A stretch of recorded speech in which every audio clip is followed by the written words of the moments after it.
A raise in a Cuban national team. Republican presidential candidate Ted Cruz calls this trip to Cuba a disastrous mistake from President Obama. Today there's a primary in Arizona, caucuses in Utah. Democrats will also vote in Idaho today. Fox News Radio, fair and balanced. Partly cloudy skies, 44 degrees, winds out of the south this morning at 11. It's 5:02 on AM 560, The Answer. Good morning. I'm Mike Scott. We're keeping our eyes this morning for you on the Brussels explosions, twin explosions at the airport, 3 explosions in the subway system or the metro in Europe's capital city of Brussels. 23 have been killed, and again, we'll update that story as needed throughout the morning with our resources here and from Fox News as well.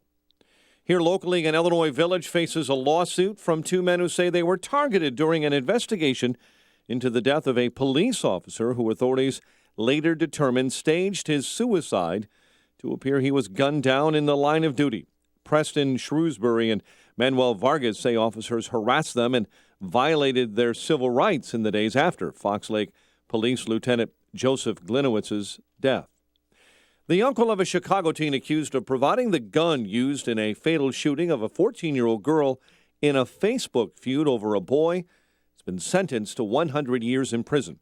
Judge Thaddeus Wilson sentenced 27-year-old Donnell Flora Monday. He was found guilty of the charges, including first-degree murder in the April 28, 2014 slaying of Adia Martin. A man shot by a Chicago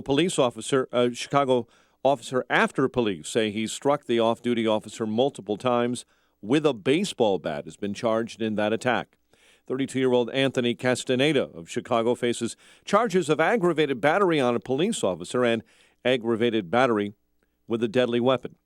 A Park Forest police officer continues to fight for his life after he was shot in the line of duty. Officer Tim Jones remains in the hospital in critical condition. The suspect in that case was killed in a later firefight. Illinois Governor Bruce Rauner says yes, he will back the Republican nominee for president, even if it is Donald Trump, as AM 560's David Stewart reports. Governor Rauner told reporters he would support Donald Trump if he becomes the Republican nominee for president, but he didn't sound enthusiastic about it. I will support the Republican Party's nominee for president. I'll do everything I can to work with that nominee. Even if it's Trump?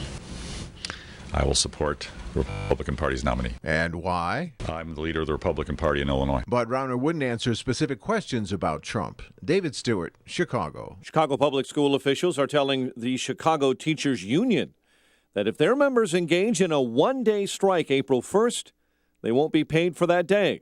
School officials say the job action would be illegal because contract talks haven't officially reached an impasse. Chicago sports.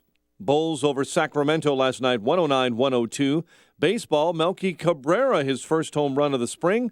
Cleveland over the White Sox, 9-4. The news, a service of the Foundation for a Better Life. Mr. Rogers passed along friendship, hoping we would too.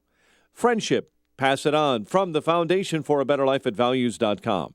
5:05 is our time. A check of traffic and weather on the way next on AM 560. I believe what we need in America today is more love and kindness. The Joe Walsh Show. We've had so much love and kindness. We have been like parents who have indulged our kids. Parents who've never said no. Parents who've never set a curfew. We don't need love and kindness. This country needs a kick in the butt. The Joe Walsh Show. Weeknights starting at 5. Right after Sean Hannity at 2 on AM 560. The Answer. Hi, I'm Lex Howard, CEO of Balance of Nature. I occasionally take new customer calls, and often people tell me that they have been hearing our advertisements for years. What are you waiting for? Start now and begin experiencing the benefits of Balance of Nature in your life.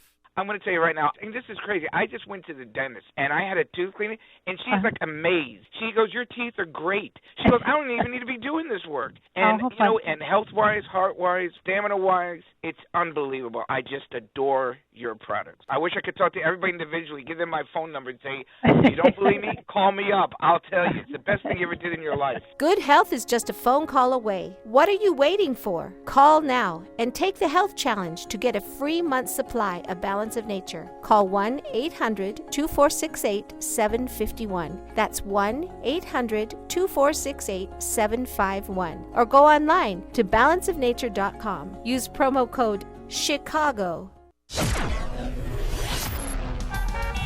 5:06 in our Guardian Security Services Traffic Center. We get the latest this morning on the roads with Jim Talamonte. Good morning, Jim. Good morning, Mike. Tri-State Tollway southbound or eastbound 94 just past 173. Rosecrans. Right lane is blocked. There's a medical emergency there. There's a lot of room for responders. On the Ryan Expressway outbound, the express lanes are closed. Garfield to the Skyway till 6 this morning. We're not seeing delays, though. Outbound I-57 at Sibley, there's a crash. Car in the ditch.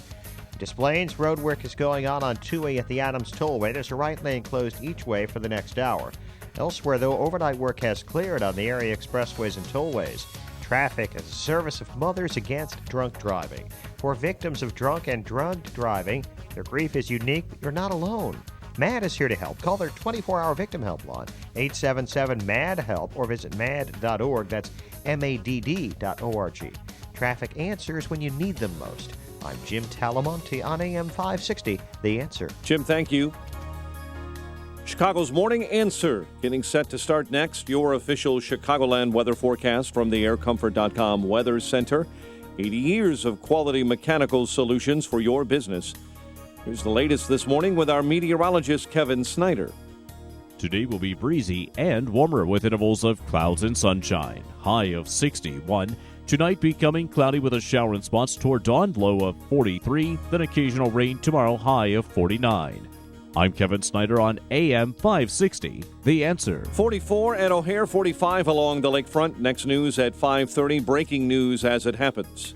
Chicago's Morning Answer with Dan and Amy starts now on AM 560, The Answer.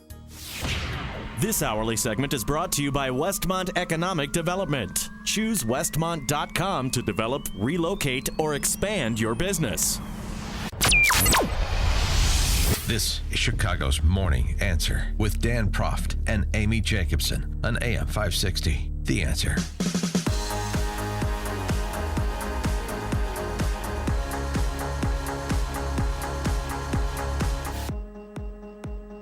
Good morning, Dan and Amy. So, Amy, overnight, this disturbing development, Zaventem Airport in Brussels rocked by at least 2 explosions and then one also in the subway area. Fox News reporting right now that as many as 13 people have been killed. Actually, they've updated that to 23 people killed and That's still Fox, dozens. Fox has 13. All right. Well, Mike Scott just reported 23 too, but the number is going to grow exponentially as the day continues. Yeah, there was a bomb blast at the airport. Reports are CBS saying that one bomb went off in front of the Starbucks, another one in front of the American Airlines ticket counter. One they said was a suicide bomb. And before both bombs went off, a witness said that he heard shots being fired. See, if you look at the video, it's awful. I mean, ceiling tiles are on the floor. There's blood. There's people evacuating. And then after that, there was a bomb blast at a subway station in the center of town in Brussels. BBC reporting at least 35 severely injured. That's likely to grow as well, given the nature of where these bombs went off. And obviously, these are populated areas. And I don't think authorities have characterize this as a terrorist attack yet. That's a pro forma protocol until we know more, until we have the leading indicators of a terrorist attack. We're not going to call it that, I think. Well, they have been on heightened alert for the last 3 weeks. They're level orange there in Brussels because of what's been going on. I mean, the arrest of Salam, happened on Friday, and here it is a few days later. And they had said when they arrested him that he was planning other attacks. So, everyone wonders, is this associated with that plan? Well, right. And so this is what is going to start to come into focus over the next few hours and few days, exactly what happened here. But it happened at a peak travel time. I mean, it happened at 8:15 a.m. their time. They have 500 flights a day in and out of Brussels, and it's, they consider that the heart of Europe. And so we were talking yesterday to Michael Rubin from the American Enterprise Institute and asked that specific question about the last of the Paris attackers being arrested on Friday in Brussels. And boy, does that mean that France and Belgium and some of our Western European allies are getting their act together when it comes to interdicting terrorism, when it comes to recognizing that this is a constant state of siege. And eerily now, he said, regrettably, I don't think so. I don't think that Western Europe has learned the lesson of Paris Attack 1, of Charlie Hebdo prior to that, of the attacks in Spain and London, of course, in the U.S., that at least at the political level, with the politically correct leadership of most of these countries, politically correct left leadership of most of these countries, there's just an unwillingness to confront the ongoing 24/7 threat that is posed by radical Islamic terrorism. And unfortunately, we are now reporting another story, which we don't know yet. I'll show restraint that the left rarely does. We don't know yet what the nature of this is, but certainly this has all of the hallmarks of an Islamic terror attack. Yeah, I mean, I listened to a counterterrorism expert this morning who said this was sophisticated bombs that, was the purpose of what it was supposed to be at a time when there's a lot of travelers, and that they believe that it was a bomb, and then the suicide bomber ignited his own, himself up in the blast for the second one. But it was coordinated attacks just like Paris, because right after that happened, there was a blast in their metro system. And I don't know how many, they were saying reports of up to 10 injured, possibly, that are in extreme critical condition. So to me, it looks obviously like the same group is responsible, but yet I judge too soon. Well, we have no idea who's responsible. But it's interesting because if I'm recalling the details of the arrest on Friday correctly, it was like an order for pizza. Yeah, they got him out on the street. That led to his arrest. But he was picked up in his neighborhood that he grew up in, that they've been, having under surveillance for 4 months. Why did it take 4 months to find this guy? Remember, his brother was on CNN. His brother was flown into New York to go on Good Morning America. His brother, I thought, at the very least, should have known where he was. And he ended up being arrested in his childhood home across the street from his parents' house. And just the compendium here, November of last year, of course, the concert attack and attacks across Paris killing 130. January of 2015, the Charlie Hebdo terrorist attack killing 12. Also the Jewish market area, part of the area that was victimized. I know those were just random folks. Those were random. That was not planned. Yeah. They weren't targeted because they're Jewish. No, of course not, Mr. President. May 24th, 2014, 4 people killed at the Jewish Museum in Brussels by an intruder with a Kalashnikov rifle. You remember that? Oh, that's right. He was a French fighter linked to ISIS in Syria. March 2012, gunman with links to Al-Qaeda kills 3 Jewish school children, a rabbi, and 3 paratroopers in southern France. July 2011, this was the massacre at the camp in Norway. Remember, this is like the Anders Breivik, the 77 people, many of them teenagers. That was characterized as anti-Muslim extremists. He's just another terrorist. This isn't radical Islam, but it's still kind of the understanding of terrorism and the constant threat it poses. November of 2011, that's when the offices of Charlie Hebdo were firebombed after they ran the caricature of Prophet Muhammad. July 2005, 52 commuters killed in London when they blow themselves up on 3 subway trains and a bus, Al-Qaeda linked. March 2014, rush hour train kills 191 people in Madrid. I mean, that's just the last decade, and that's just Western Europe. Yeah, but are they going to wake up now? I mean, they've had such an influx of immigrants, mostly, Muslim immigrants who are radicalized, unfortunately. But when you look at the neighborhood where Solana was picked up in, Molenbeek, I mean, security services and police say they don't even go in there to police those neighborhoods because of fear.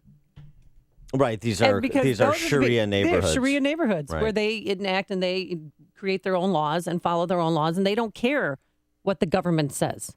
Well, they're almost like anarchists. They just don't care. And then they come into these countries, take advantage of their entitlement programs, and they put them in house and they're the opposite of anarchists. They're totalitarians. Okay.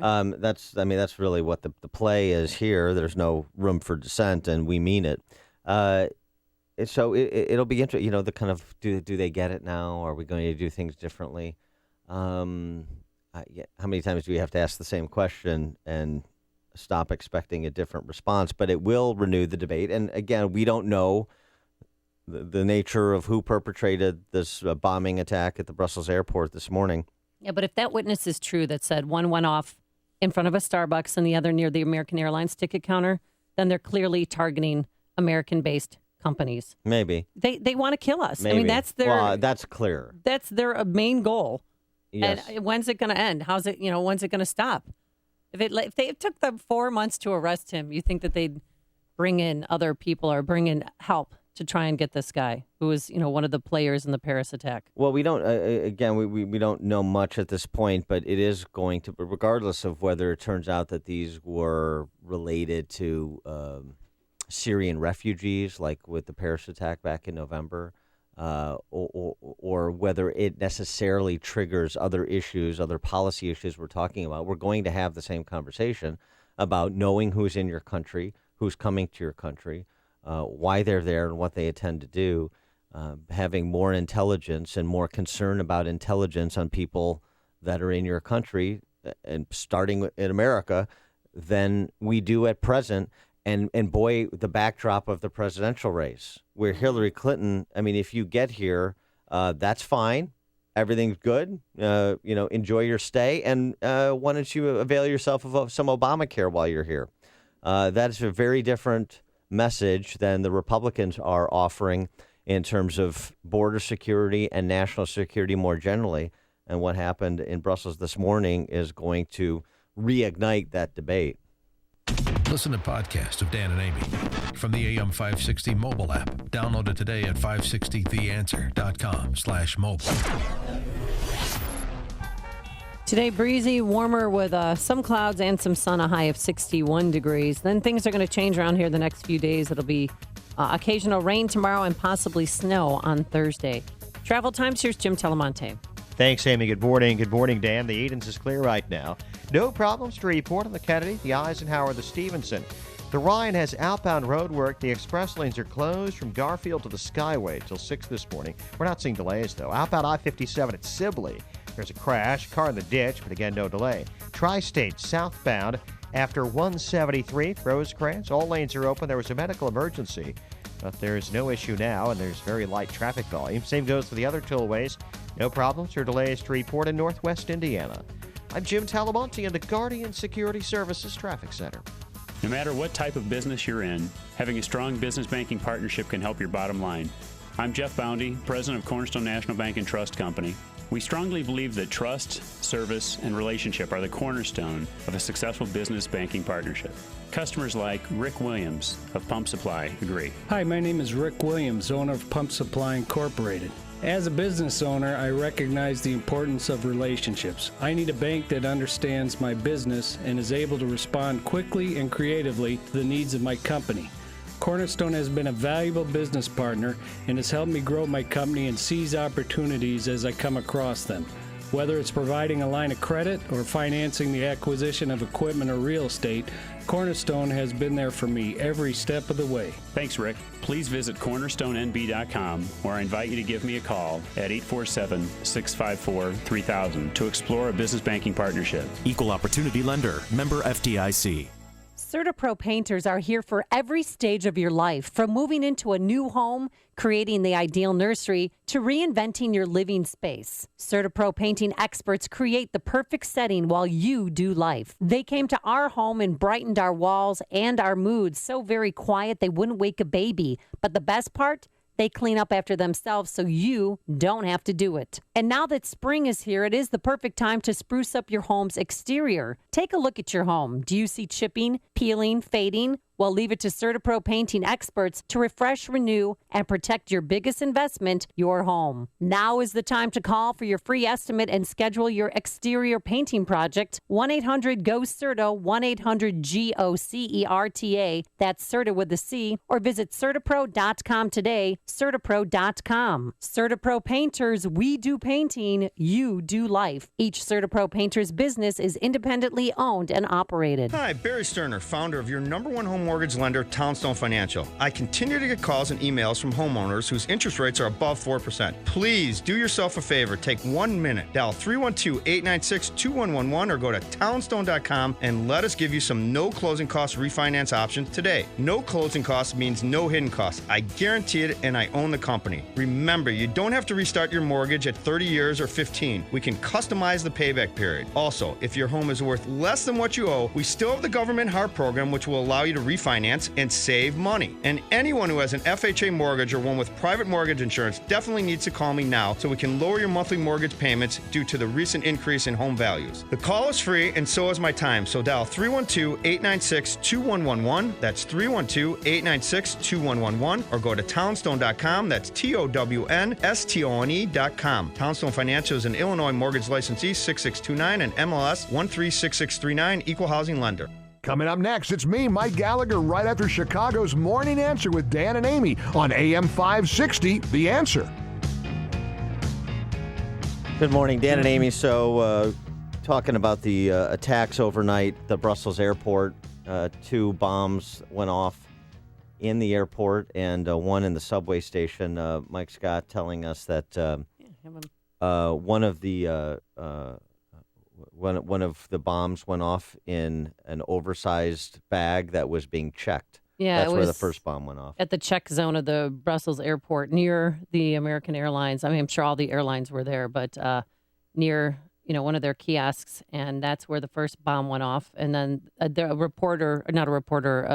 witness on the scene told CBS News that the other one went off near a Starbucks, that it was a suicide bomber wearing a vest. There are also reports that Arabic was shouted before the bomb blasts or during, kind of trying to get the timeline of these things is difficult, relying on eyewitness accounts. People obviously shaken by what they've seen and what they've survived.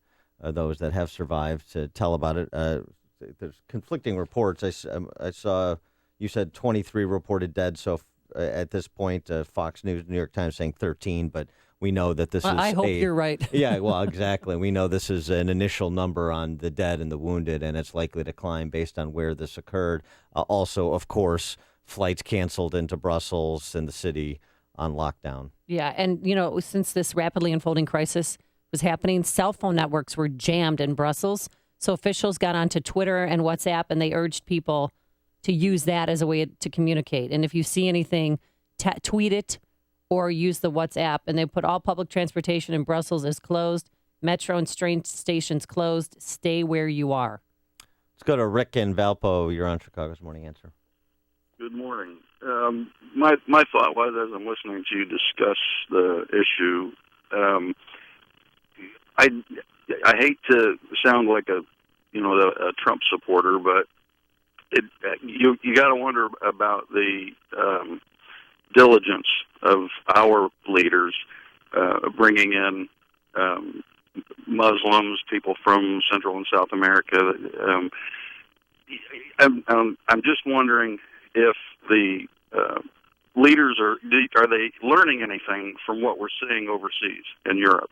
And my concern is that what we're going to hear from the media today is not, learn from events overseas, but we're going to be filled with more, I don't know what the word I'm trying to find is, but, more sympathy. It's not all Muslims. It's right, more you can't single those folks out. 23 people, at least. Yeah.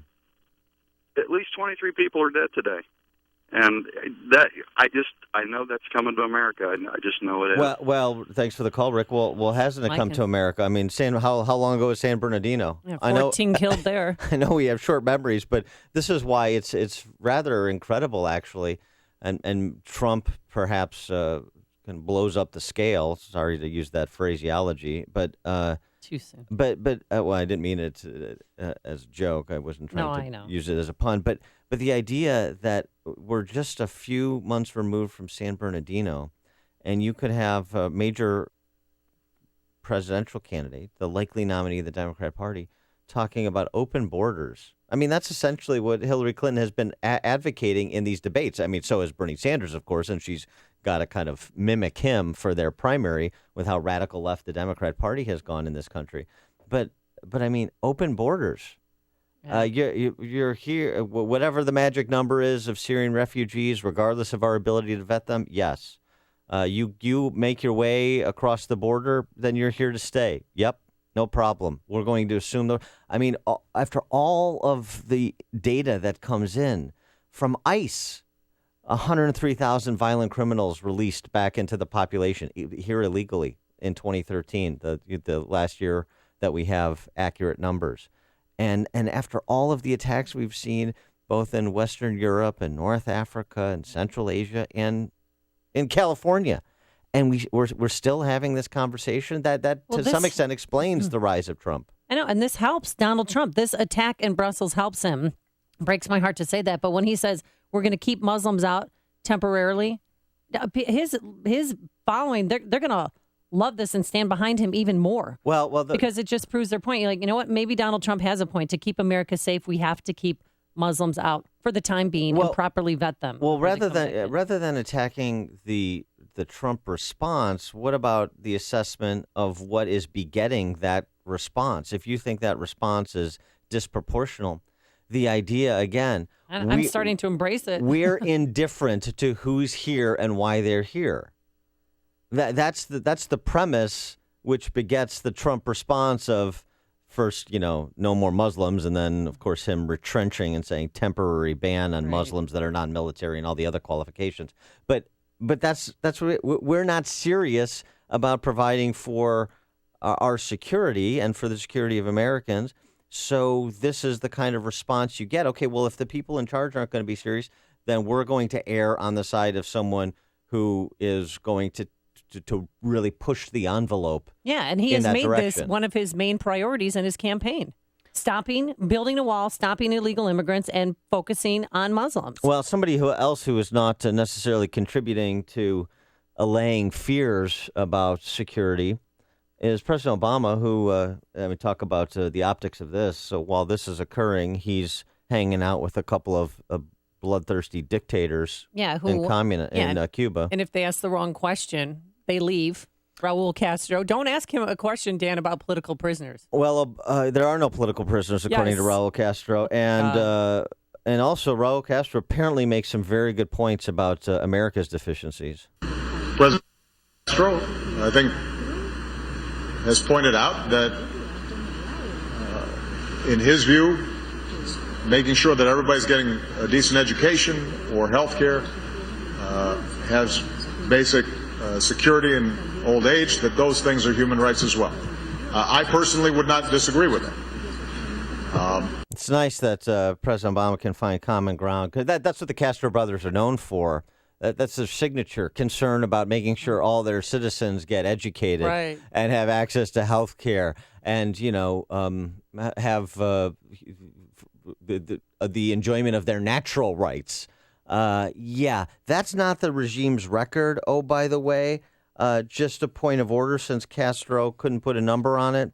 Victims of Communism Memorial Foundation, which runs the Museum of Communism, they put the number at 73,000 people who've been murdered by the Castros since 1959, the glorious communist revolution in 1959. Do they still have political prisoners? It's not correct to ask me about political prisoners in general. Please give me the name of a political prisoner. And I think with this is enough. We have concluded. Thank you for your participation. Yeah, Marion Smith at the aforesaid Victims of Communism Memorial Foundation. Yeah. She's got the list for Raul Castro. There's only one radio show in Chicago talking about today's biggest stories and telling you what they really mean. That show is this one, Chicago's Morning Answer on AM 560, The Answer. If medications haven't helped you treat your depression, why haven't you tried TMS therapy offered by Theramind? Now there is a way to successfully treat your depression without the need for meds and their harmful side effects. TMS therapy is covered by most insurance, including Blue Cross Blue Shield of Illinois and Medicare. Don't continue to suffer needlessly. Call Theramind. Don't wait. Call Theramind now. 847-562-5868. The single greatest advancement to date in treating depression is TMS. It's an FDA-cleared, non-drug, safe, and effective treatment. TMS has already changed the lives of over 50,000 patients. Why not you? Visit TMSmind.com. Depression can be beaten, and without drugs. Call Theramind today, 847-562-5868, or get more info at TMSmind.com. That's Theramind at 847-562-5868, or online at TMSmind.com. AM 560, The Answer. Coming up next on Chicago's Morning Answer. Well, we'll have more on the Brussels attack as it becomes available. And while President Obama was agreeing with America's deficiencies as identified by Raul Castro, President Clinton was agreeing with President Obama's deficiencies as noted by the rest of America. And later, Donald Trump's latest attack on our favorite family, the Ricketts. But first, into the newsroom we go. Here is Mike Scott. Amy and Dan, good morning. Good morning, everyone. Partly cloudy skies in Chicago at this hour. We have 44 degrees as we continue to monitor the situation in Europe this morning. France has just reported they're reinforcing security at all of their airports and train stations and their subway after 5 blasts rocked the international airport in Brussels and the subway system in the city dubbed as Europe's capital. The explosions in Brussels have prompted a citywide lockdown, and Brussels' top prosecutor calls them a terror attack. Between 13 and 23 have been killed. American Andrew Brandt was inside the airport telling London Sky News he had no doubt what was going on. You knew it was a terrorist attack. Absolutely. You know what a bomb feels. I'm prior law enforcement. That man saying he has prior law enforcement experience, and those inside had no doubt that it was a bomb going off. Many injuries are reported, the BBC saying as many as 30 severely hurt. A passenger just arriving at the airport described a scene of blood everywhere and bags scattered everywhere. European security officials say they've been braced for a major attack for weeks, warning that ISIS was actively preparing. 3 states are holding presidential nominating contests today. Democrats and Republicans will vote in Arizona's primary and Utah's caucuses. Democratic voters will caucus in Idaho. Republican presidential frontrunner Donald Trump says the U.S. should send a clear signal that there is no daylight between America and Israel. When I become president, the days of treating Israel like a second-class citizen will end on day one. Trump speaking to the American-Israel Public Affairs Committee. The president highlights a new milestone in U.S.-Cuba relationships today. For more than half a century, the sight of a U.S. president here in Havana would have been unimaginable. But this is a new day. Es un nuevo día. The president in a joint statement with Cuban President Raul Castro. Meantime, Cubans who oppose the Castro regime say they hope they can attend a meeting today with the president, even though more of their number were arrested on Sunday. An Illinois village faces a lawsuit from 2 men who say they were targeted during the investigation into the death of a police officer who authorities later determined he staged his suicide to appear he was gunned down in the line of duty. The lawsuit was filed Monday in federal court in Chicago. Preston Shrewsbury and Manuel Vargas say officers harassed them and violated their civil rights. Joliet Junior College President Deborah Daniels leaving her position effective immediately. The school's Board of Trustees revealed a resignation notice from Daniels that cites personal reasons for ending her tenure. She has been with the school in one position or another for 19 years. Chicago sports. Bulls beat Sacramento 109-102. Baseball, Cleveland beat the White Sox 9-4, and the news is a service of Lead Safe America. Do you live in an historic home? Renovating? Your children could be at risk of lead poisoning. It takes just a microscopic amount of lead dust to poison a child. Learn more at leadsafeamerica.org. 5:36. It's time to check the climate of your business with aircomfort.com. 80 years of quality mechanical solutions for your business. And a check of traffic and weather is on the way next on AM 560. Republicans ask, what works, what doesn't work. Republicans appeal to your head. The Joe Walsh Show. But what do Democrats say? Let everybody in. Let everybody come to America. Don't build walls. Tear down walls. It's why we're in the problem we're in.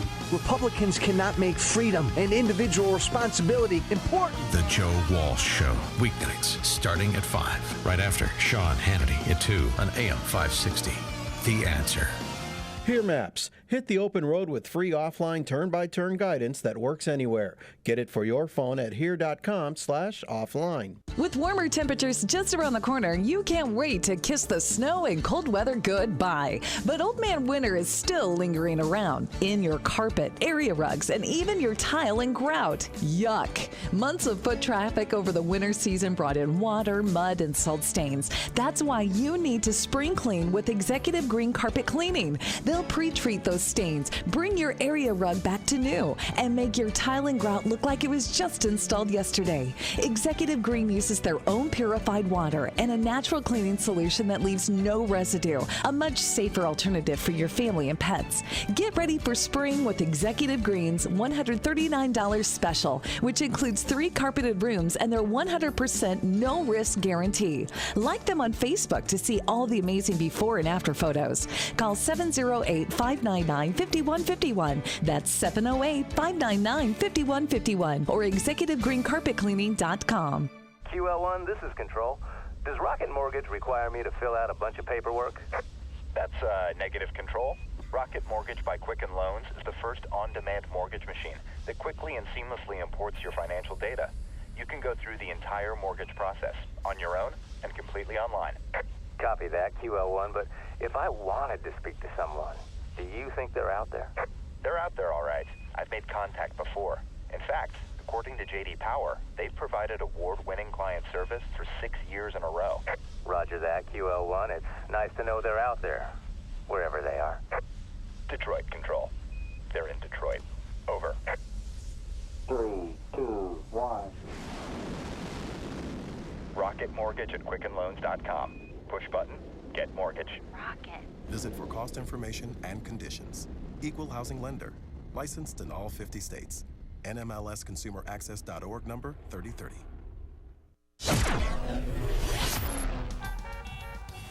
5:38 in our Guardian Security Services Traffic Center. Here's Jim Talamonte. Thanks, Mike. Inbound Bishop Ford Freeway. It's congested now from 103rd to the merge. You've got a 2 or 3 minute delay. And the Ryan has a 3-minute delay from 18th into downtown Chicago.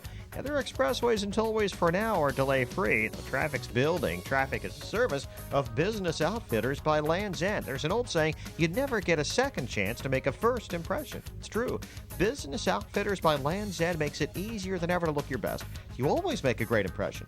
Business Outfitters by Land's End. They supply confidence. Shop now at business.landsend.com. Traffic answers when you need them most. I'm Jim Talamonte on AM 560. The Answer. Chicago's Morning Answer continues next. Your official Chicagoland weather forecast from the aircomfort.com Weather Center. Breezy, warmer, clouds and sunshine today, high 61. A cooler night ahead, a low of 46. And a cloudy, breezy, and cooler day ahead tomorrow, high 49. 44 at O'Hare. Next news coming up at 6. Chicago's Morning Answer with Dan and Amy continues next on AM 560, The Answer. This hourly segment is brought to you by Ed Lukasik Jr. of RE/MAX Professionals. Get more money for your home by listing with a real marketing expert.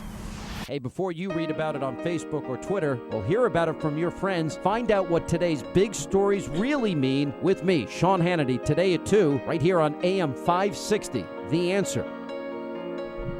Text from Steve on 88. Don't you wish you could do more to stop terrorism than change your Facebook profile picture?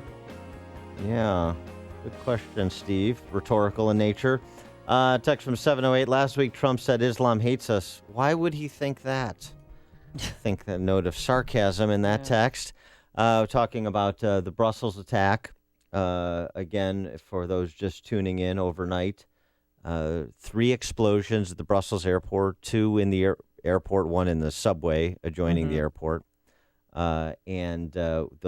There's conflicting reports at last I heard, but as many as 23 reported dead and dozens more injured. Those numbers are expected to climb, unfortunately. And it happened at the check-in portion of the airport when, and apparently a man had an oversized bag that was being scanned. That bomb went off. That was near the American Airlines kiosk.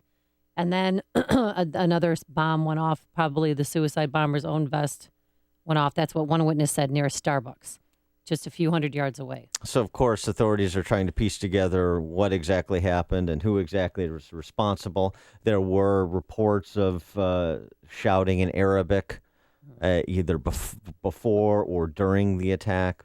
Reports of shots fired. Brussels, the bombing. Brussels airport is on lockdown. The city of Brussels is on lockdown. The public transportation on lockdown. Flights into Brussels, even from places like O'Hare, are being canceled, as you would expect. And and if you're turned on a TV, you're watching the footage of people fleeing the airport as in the wake of those bombs exploding and the airport being under siege. And of course, you can't help but think about the last Paris terrorist suspect from the November attack being arrested in Brussels on Friday. Yeah, just a few days ago. And when they arrested him, they said, authorities there had said that he had been planning another attack. We didn't know what the attack would be, but in my heart of hearts, I think that attack is this. Well, because it's well planned, just like the Paris attack. You have simultaneous bombs going off, one after the other. And you do it at a time when there's maximum people at a public place. Obviously, at a train in the morning, it was 8:15 their time. So people are on their way to work. People are on their way to catch a flight. They have 500 flights a day out of the Brussels airport. And it's a very busy airport. I mean, they have 23.5 million passengers just last year alone. So they knew exactly what they were doing.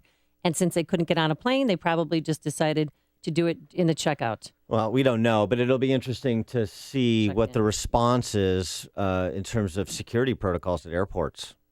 Because now you're talking about someone that's checking a bag, and prior to it being scanned as it makes its way down a conveyor belt into a cargo hold at some point, the bomb goes off. Pre-security line and pre-ticket agent engagement for bag checkage, are we going to see a new layer of security at airports that's discussed in response to this? I mean, that's, what normally happens is somebody attacks in a certain way, and then government responds to prevent an attack happening in that way. And then, of course, attacks don't happen in that way anymore. They happen in a different way, like we saw, or like we're seeing in Brussels this morning. And looking at the video, there's debris, ceiling tiles have fallen down, there's glass shattering everywhere, there's blood everywhere. It's just a horrific scene. And again, they shut down every form of transportation in Brussels. Cell phones were jammed for a few hours because people were making phone calls, obviously, and the government encouraged them to use WhatsApp and Twitter, believe it or not, Twitter, to let them know if there's any nefarious activity, if they saw anything suspicious, to use that type of social media to help them. Let's go to, and we'll take your calls on this, 312-642-5600, turnkey.pro, answer line 64636DA, turnkey.pro, text line. Dan and Joliet, you're on Chicago's Morning Answer. Hey, good morning. I just want to say that trying to make this issue about Trump in any manner is doing a complete disservice to the entire world, because Trump obviously is not the first person who's been speaking about this issue. Back in the 1980s, in the animated show The Transformers, there was an episode where the region that's being depicted in the Middle East was labeled as Tar Bomya. Today, people find that offensive, but it makes sense to me because there is only a page on Wikipedia about Islamic car bombing terror attacks and not Christian car bombing terror attacks. So apparently the actual problem is that there is something within that ideology that makes it so that there is a problem with violence that spills over into actual murder. No question. So, yeah, no question. Thanks for the call, Dan. I mean, I don't think we're making about Trump. I think we're suggesting that this is going to help Trump. Well, I think whether it helps him or not, I think the issue is it's going to be interjected into the presidential campaign, and it should. And it should, because we've kind of gotten off track on all kinds of other issues and a lot of silly ancillary issues, too. Just a few weeks removed from the San Bernardino attacks, and this is a reminder that constant vigilance is required, that this is a real-time, ongoing threat that doesn't take a day off. And I think there's just some, particularly in our political ruling class in D.C., and you see the same mentality in Europe and elsewhere, that don't want to believe that. And radical Islamic terrorists, I don't know that's the case with Belgium yet. I don't know. But if I was a betting man, and so, at some point, do you force that conversation? And sometimes he's done it inartfully, but he's forced that conversation. I'm talking about Donald Trump and the contrast between the two presidential candidates in terms of the likely nominees, Trump and Hillary, pretty stark. So however witless and inartful you think Donald Trump is he directionally right, or is open borders Hillary directionally right?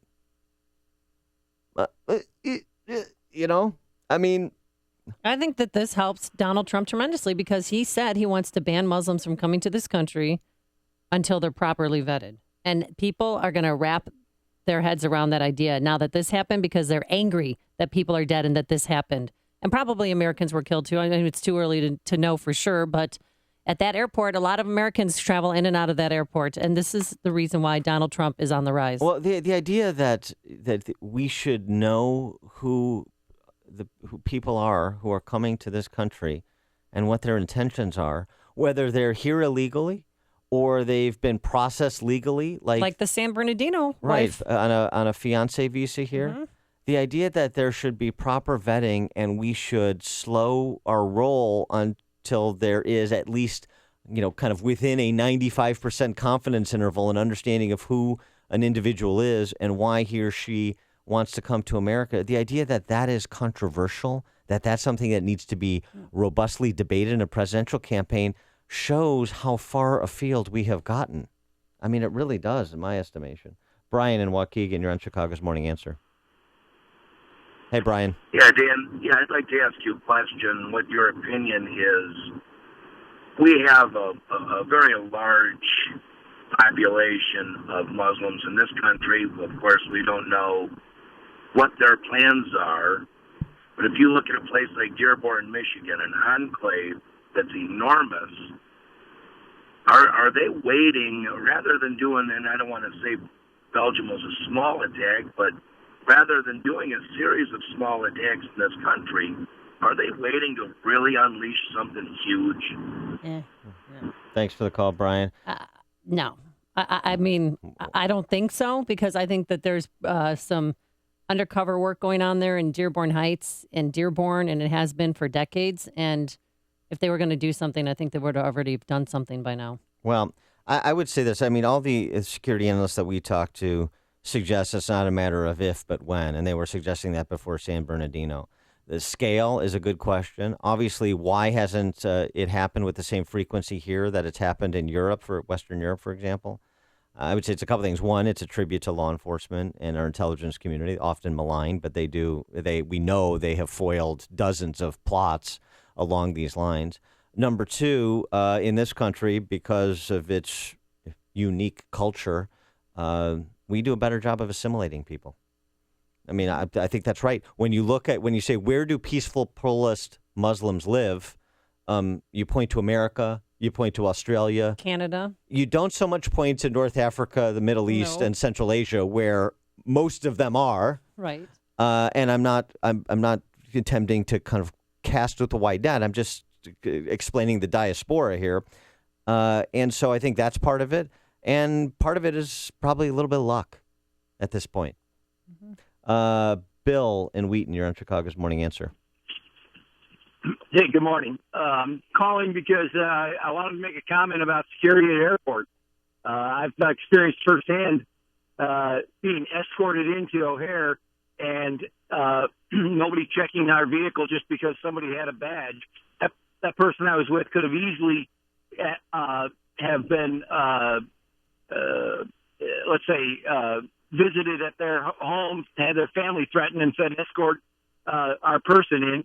The truck wasn't checked.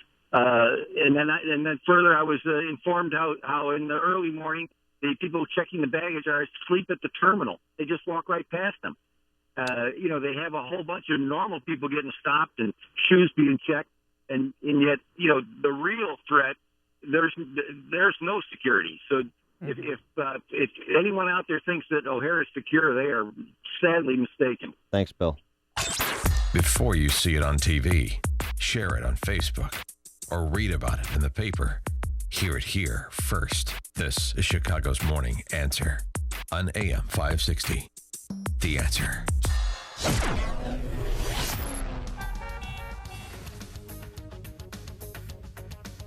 Today, breezy, warmer intervals of clouds and sunshine, a high of 61 degrees. Then tomorrow and Thursday look a little different around here. We're going to have occasional rain, and on Thursday, possibly snow. Let's get the travel times. Here's Jim Talamonte. Thanks, Amy. Dan, things are fairly routine right now as far as traffic goes. The Edens is delay-free. The Kennedy's still fine as well. Inbound Eisenhower, a little slow. Banheim at first, 31 minutes. Thorndale to downtown. Mouthbound fine at 29. On Stevenson, delays start at Cicero. 39 minutes, 3:55 to Lakeshore Drive. Ryan is 20 minutes, 95th to downtown. Bishop Ford, you've got a 2 or 3 minute delay approaching the Ryan. The tollways are still good. You can expect extra security at the airports this morning. Right now, though, almost all flights are moving as scheduled. Obviously, if your ultimate destination is in Europe, you can have some delays or certainly expect, again, extra security, especially at the security posts. Jim Talamonte, Guardian Security Services Traffic Center. My name is David Hochberg, and I'm Vice President of Lending at Pearl Mortgage. That's right, I'm now Vice President of Lending at Pearl Mortgage. If you're looking to purchase a new home or refinance your existing home, give me a call. I'm the same guy that's provided listeners with honest advice and outstanding customer service for the past 13 years. The only thing that's changed is where I work. When you needed help refinancing after the Big Corner Bank messed up your loan, even though you've heard thousands of my ads telling you not to waste your time at the Big Corner Bank, you called me and I helped you. If you would like to talk to me about a mortgage, please give me a call at 312-751-1333. That's 312-751-1333. Email me at david@pearldavid.com. That's david@PERLDavid.com. Or visit my website, am560david.com. 312-751-1333. Pearl Mortgage is an equal housing lender, Illinois residential mortgage licensee, 4358, licensed by DBO under California RMLA and MLS 19186, pearlmortgage.com licensing. When elderly family require care, you insist on local medical professionals with specialized training in home services and nursing. Alliance Home Service is a leading family alternative to nursing home and institutional care. It's critical to ask the right questions when matching a caregiver to your loved one to maintain the most positive lifestyle for your entire family. Alliance Home Service is among a select group of Chicagoland companies providing in-home non-medical care such as hygiene, medication reminders, activities, and companionship and medical care. All caregivers have the highest level of training and expertise. You'll experience the cost efficiency of in-home care as well as the level of caring you expect from family. Call founder and registered nurse Linda Weiler at 866-227-3459 or visit alliancecaregiver.com for a no-obligation family care consultation. Alliance Home Service, our family caring for your family. That's 866-227-3459 or alliancecaregiver.com. Hey Chicagoland, I've got a message for all the engineers and contractors. There's a new technology out there that's fundamentally changing the way we do business. It's called 3D scanning. A 3D scanner creates an incredibly accurate three-dimensional model of literally any space, along with a perfect high-def picture. What it gives us is better communication, more accurate designs, more shop fabrication, and less field fitting. Many of you have been exposed to it and think it's exclusively in the domain of the big engineering houses. It's not. Some think you have to have a big project for it to be useful. You don't. 3D scans are being used in new applications every day. Health, safety, HazCom, technician training, and historical preservation, to name just a few. DraftTech is making this technology affordable and available. If you'd like a demonstration, contact DraftTech at draftingresults.com. That's DraftTech at draftingresults.com. Cutting-edge technology, old-school service. Everywhere you go, the threat looms. It follows you no matter what you do. The longer you avoid the IRS and the financial difficulties you're going through, the closer they get to you. John DeWatt of Thinking Outside the Box Law Firm can help you end the feeling of being hunted by the IRS. If you've avoided taxes or could benefit from the life-saving assistance of bankruptcy, it's time you call John DeWatt. This is an attorney who is willing to take on the federal government on your behalf. He has worked to discharge thousands of dollars in penalties, and he can help you settle your debts once and for all. Call 888-777-4193. Let the hunters become the hunted. Let John DeWatt of Thinking Outside the Box Law Firm deal with the IRS personally. Call John for your own relief plan. 888-777-4193 or online at thinkingoutsidetheboxlaw.com. That's thinkingoutsidetheboxlaw.com. America has a serious narcotics problem. 90% of the world's narcotics are taken by Americans. They have a place, but when you're dealing with chronic pain, pain that doesn't go away or which frequently returns, there is a better way. You're masking the pain. We help you find and deal with the source of the chronic pain to get real relief. This is Ken Candido of Chicago Anesthesia Pain Specialists. We're serious players in pain. Our team are national leaders and we're educators in the treatment of pain. We will work with you to diminish or eliminate your pain and help you get your life back. Contact us, we will help you. You don't have to live with chronic pain. We treat all pain. We don't mask it with painkillers and narcotics that are not good for you and which can be addictive. I have a simple message for you. If you or someone you love or someone you know has chronic pain, contact us. Treating chronic pain issues is what we do. We can make it better. Get an appointment and let's talk. MyPainChicago.com, MyPainChicago.com. All the info is available at MyPainChicago.com. Let's make you pain-free. Hey, if you need to sell your home in Chicagoland, Sean Hannity here with some very important facts that you need to know. Now, 40% of homes hitting the market in Chicago are not selling. Now, those are horrible odds. You need to call Saul Z and the Z team based right here in Chicagoland. Now, Saul sells a home on average every 24 hours and attracts hundreds of buyers every month locally, nationally, and internationally. The Wall Street Journal ranks Saul's team in the top 110 teams out of 1.2 million agents in the U.S. Now, Saul Z guarantees to sell your home in 29 days at a price and deadline that you agree to, or he will buy your home or he'll sell it for free. Plus, working with Saul is also risk-free. After 24 hours, if he's not doing his job, you can walk away free and clear. Just call the agent I would call if I needed to sell my home and lived in Chicagoland. Call Saul now at 888-346-0666. That's 888-346-0666. Or go online at callsaul.net. That's callsaul.net. Hey, it's important businesses who share conservative values work together and support each other so our companies thrive. If you're a manufacturer, I encourage you to call my very good friend Laz Kulchar from Automated Systems. As a software and systems integration company, they create custom solutions to make your production lines, facilities, and plants run way more efficiently. Imagine less downtime, more speed, and fewer rejects. It doesn't matter if you're a Fortune 500 company or a startup. Automated Systems delivers solutions for your toughest automation challenges. At Freedom Summit, Laz wowed the crowd with this story of escaping communism, coming to the U.S., and building a successful company. And I know that Laz and Automated Systems can wow your company by making it more profitable. If you even suspect that Automated Systems could benefit your manufacturing company, then call Laz at Automated Systems at 844-HIRE-ASI or visit SYS.com. That's 844-HIRE-ASI. Coming up on Chicago's Morning Answer. Trump and Hillary at AIPAC will have it at 6:06. And more on the Brussels attack with the latest. Here's Mike Scott. A man sentenced to 100 years for providing a gun used in a teen's death. The Bulls beat the Kings. WIND Chicago News Time, 6 o'clock. This is a Fox News alert. I'm Dave Anthony. Brussels has been bombed.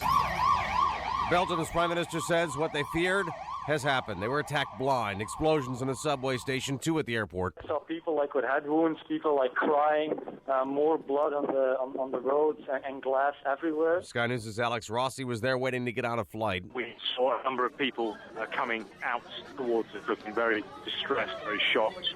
One woman I saw had blood running down ahead. Sky News is reporting at least 26 people are dead, more wounded. Fox's Kitty Logan live in our European bureau.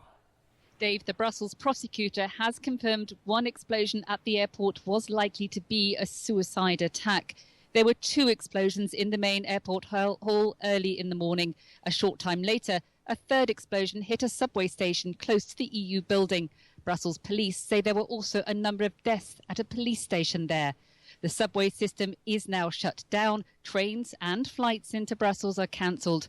Belgium has raised its terror threat to maximum, and people are being advised to stay indoors. Other European countries are on alert too. France is deploying security forces. Last Friday, Brussels police arrested a key suspect in the Paris attacks. Dave. Kitty, the FBI may have found a way into the dead San Bernardino terrorist's iPhone without Apple's help. Fox's Tanya J. Powers has this live. Well, Dave, the FBI now says it may have found another way of hacking into Syed Farouk's phone, saying an outside party came forward over the weekend, showed him a possible way to do it. It's not clear who's helping them or why it took so long. Federal prosecutors asked for and got a judge to stop a much-anticipated hearing on their efforts to force Apple to unlock the phone, Dave. Tanya, the road to the White House runs through 3 more states today. A primary in Arizona, take all for Republicans. There are caucuses in Utah. Democrats will caucus in Idaho. Fox News Radio. Fair and balanced.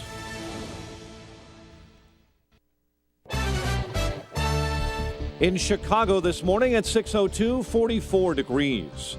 Winds south at 11. Good morning, I'm Mike Scott. An Illinois village now faces a lawsuit from 2 men who say they were targeted during the investigation into the death of former Fox Lake Police Lieutenant Joseph Glinowitz. Police later determined Glinowitz staged his suicide. To appear he was gunned down in the line of duty. Preston Shrewsbury and Manuel Vargas told a federal court through their lawyers that they were harassed and had their civil rights violated. The uncle of a Chicago teen accused of providing the gun used in the fatal shooting of a 14-year-old girl in a Facebook feud over a boy has been sentenced to 100 years in prison.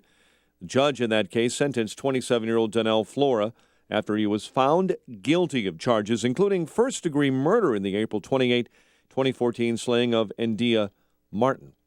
A Park Forest police officer continues to cling to life, shot in the line of duty Saturday morning in a shootout with a burglary suspect. Officials say Officer Tim Jones remains hospitalized in critical condition. Chicago public school officials telling the teachers union if their members engage in a one-day strike April 1st, they will not be paid. School officials say the job action would be illegal because the contract talks have not officially reached an impasse. Republican presidential frontrunner Donald Trump elaborated on his cryptic warning he issued to the Ricketts family in February, suggesting he would take out ads saying they're doing a rotten job with the Cubs. He says the team is not properly run and that they haven't done a good job in the brokerage business lately as well. Trump saying in an interview with the Washington Post editorial board, but asked later if he would launch those attacks as president. He responded no. Chicago sports, Derrick Rose, Taj Gibson, 18 each, and the Bulls win over Sacramento, 109-102. Spring baseball, Cleveland over the White Sox, 9-4. The news, a service of Unbound. Right now, there's a girl in India dreaming bigger than her village, and an elder in Guatemala who dreams of a life of greater dignity. You can help change the future of one person in a single moment. Begin the change at unbound.org. A check of traffic and weather on the way next on AM 560. In our culture today, by and large, we have abandoned a very valuable and financially profitable word. Dave Ramsey. A word that will change your life. No. Pull it out of the recesses of your mind. Install it back in the dictionaries that don't require political correctness. No, you can't buy that car. No, you can't afford it. The Dave Ramsey Show. Weeknights starting at 7. Right before Michael Medved at 10. Presented by Wintrust Community Bank on AM 560. The Answer. Control, this is QL1. Side hatch is secure. QL1, this is Control. We copy, showing normal cabin pressure. Over. Control, this is QL1. Do you like mortgages? That's a negative, QL1. Over. Control, do you like rockets? That's affirmative, QL1. Over. Do you like rocket mortgages? I'm listening. Over. Of course you are, Control. Everyone likes rockets. Control, Rocket Mortgage by Quicken Loans is the first on-demand mortgage machine that turns the entire mortgage process into a fast, powerful, completely online experience. Copy that, QL1. I'm going to go ahead and push this button and 3, 2, 1. Rocket Mortgage and QuickenLoans.com. Push button, get mortgage. Rocket. Visit for cost information and conditions. Equal housing lender. Licensed in all 50 states. NMLSConsumerAccess.org number 3030. It is 6:06 in our Guardian Security Services Traffic Center. Here is Jim Talamonte. Thanks, Mike. Metro reports a delay on the BNSF line this morning. The train due downtown at 6:35 is going to leave out of West Hinsdale, so passengers at some of the other stations before that will have to pick up the next train due in at 7. Downtown, signals are flashing red. Van Buren and Michigan. The Edens is fine. Kennedy, no significant delays yet. Inbound Eisenhower, slow Manheim to Harlem. Then Ashland to downtown. There's a stall on the ramp to the outbound Kennedy, partially blocking that ramp. It's 35 minutes Thorndale to downtown. Outbound 29. Stevenson, 40 minutes, 355 to Lakeshore Drive. The Ryan, 20 minutes, 95th to downtown. Bishop Ford, 20 minutes, 8094 to the Ryan. There's some debris around 154th Street blocking a center lane. Traffic is a service of Compassion International. There's a little boy or girl living in poverty right now. They don't have enough to eat, are sick, and can't go to school. You can release them from that poverty when you become a sponsor with Compassion International. Find out how at compassion.com/radio. Traffic answers when you need them most. I'm Jim Talamonte on AM 560, The Answer. Chicago's Morning Answer continues next. Your official Chicagoland weather forecast. From the AirComfort.com Weather Center, here's meteorologist Kevin Snyder. Breezy with winds up to 30 miles per hour today. Otherwise, we'll see clouds in some of the high 61. Cloudy night with a shower in spots toward dawn, a low of 43. Mostly cloudy and breezy tomorrow with occasional rain during the day and at night, high of 49. I'm Kevin Snyder on AM 560, The Answer. 44 at O'Hare, 45 along the lakefront. Next news at 6:30. Breaking news on the terror attacks that have hit Brussels, Belgium this morning as they become available. Chicago's Morning Answer with Dan and Amy continues next on AM 560, The Answer. This hourly segment is brought to you by Dermatology and Plastic Surgery Associates, reminding you to wear sunscreen. Visit dpsamed.com. Good morning. Welcome to your Tuesday morning briefing. Here's what you need to know to start your day. And the goal of the human rights dialogue is not for the United States to dictate to Cuba how they should govern themselves, but to make sure that we are having a frank and candid conversation around this issue. If you believe we've finally come to the point where we can put the awful legacy of the last 8 years behind us. With President Obama in his final year, yay. This is Chicago's Morning Answer with Dan Proft and Amy Jacobson on AM 560, The Answer.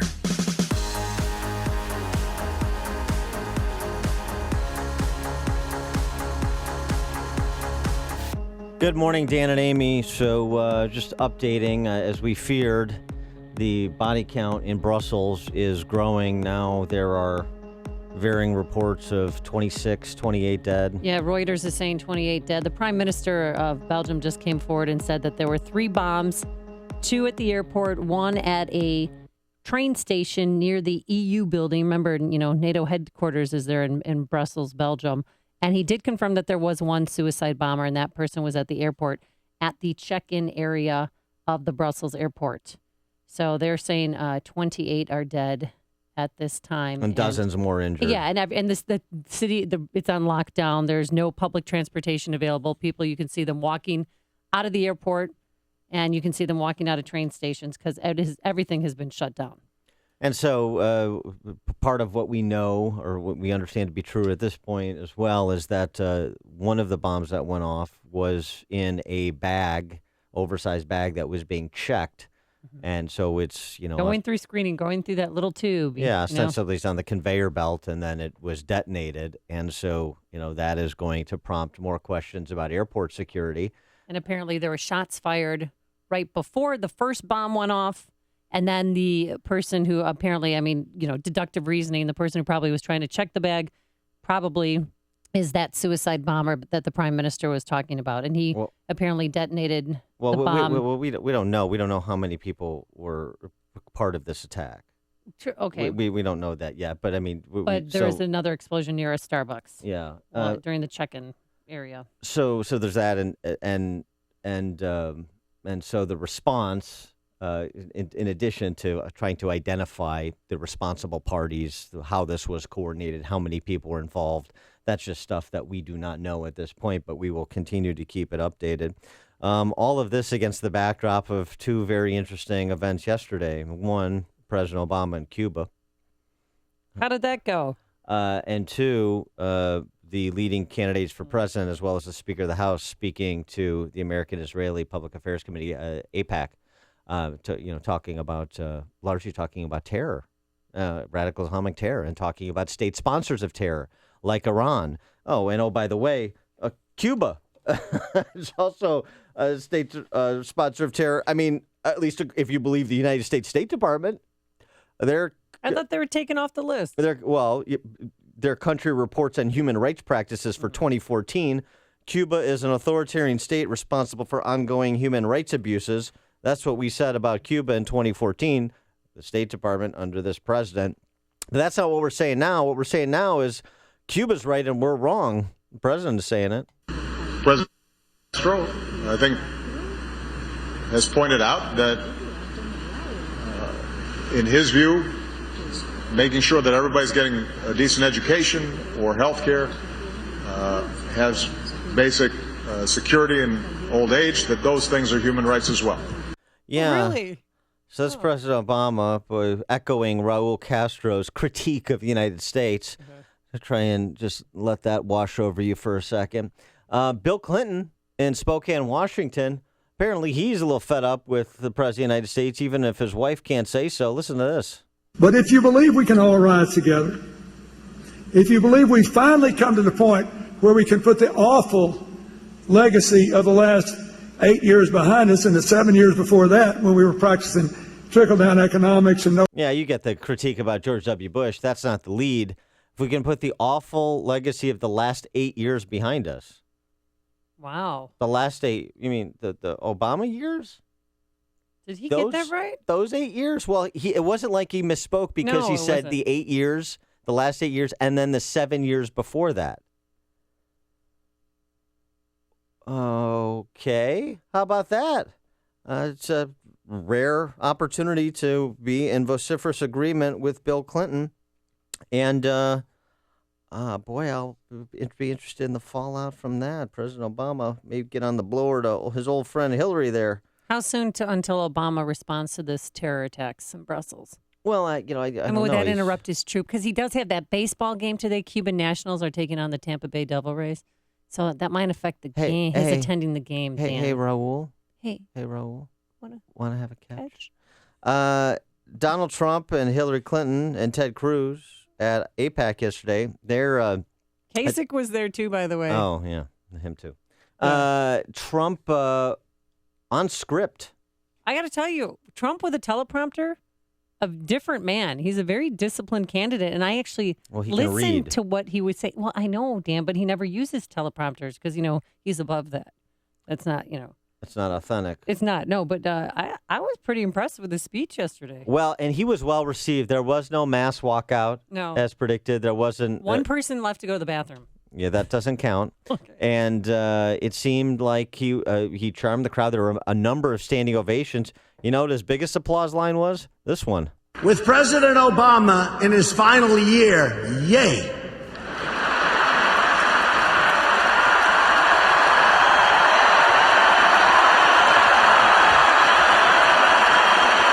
Sustained applause from the packed auditorium. Very interesting. Now, of course, it's also worth noting that about 70% of Jews in America voted for President Obama twice. So I don't know if that's a representative cross-section of Jewish Americans, unfortunately, but at least there's a recognition among some segment of the Jewish population that President Obama, not exactly a friend to Israel, hasn't exactly been great for Israel and the existential threats that Israel faces. And that's where Trump focused much of his speech. I mean, Obama iced out Benjamin Netanyahu. How many times when he came to Washington, D.C., he wouldn't see him, wouldn't meet with him at the White House, just said, no, I'm busy.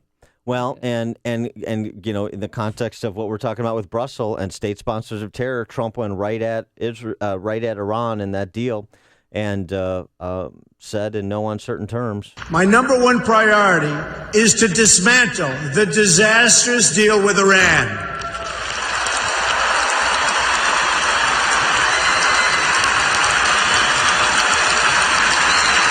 Yeah, another standing ovation.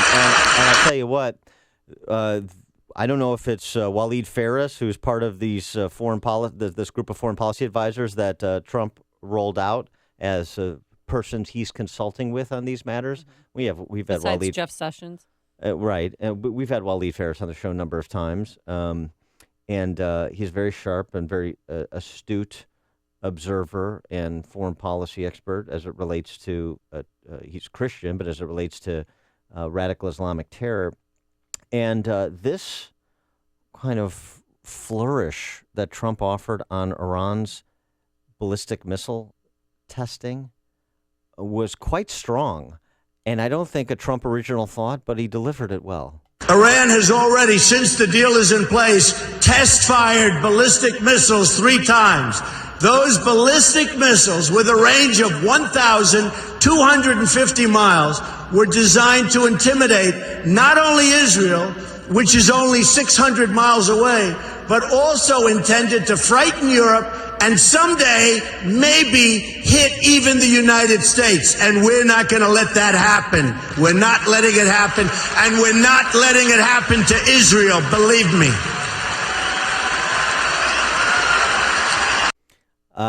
There were a number of moments like that in his 25-minute speech that were very strong, very on point, and as I said, very well received. Like John Kasich and Ted Cruz said the same thing about Obama not being a friend to Israel in no uncertain terms, but didn't get the same response that Donald Trump got. Yeah, I think the expectation game is a little bit different. You don't know what you're getting with Trump, particularly because he had previously professed neutrality going into this speech. And when he came strong, I think that was perhaps a pleasant surprise to many in attendance. But we have somebody else who was in attendance. Oh, good. Joan in Washington, D.C., you're on Chicago's Morning Answer. Hey, Dan. Hi, Amy. How Hi. are you guys? Good. So I was there yesterday.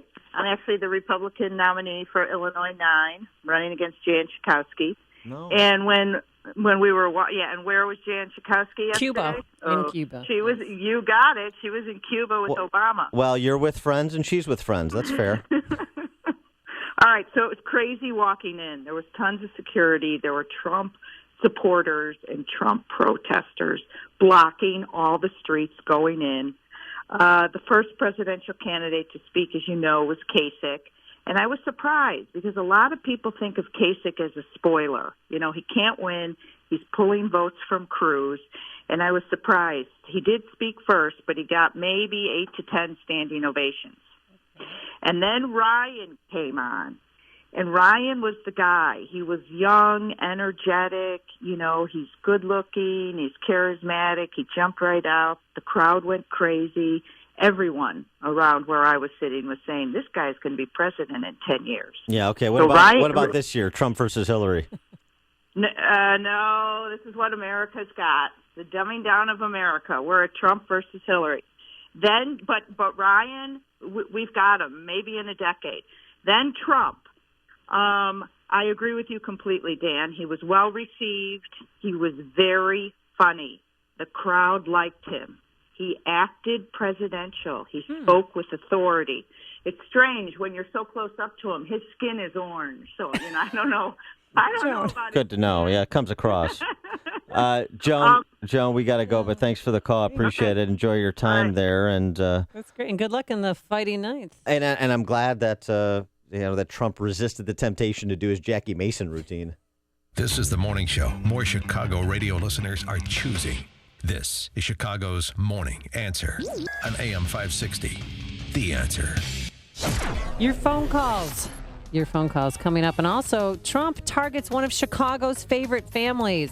So mad at him. But first, here's your forecast. Breezy, warmer, clouds and sun, a high of 61 degrees. Then tomorrow, it's going to be a lot different. We're going to have mostly cloudy skies, cooler, occasional rain, a high of 49. And on Thursday, rain mixed with snow.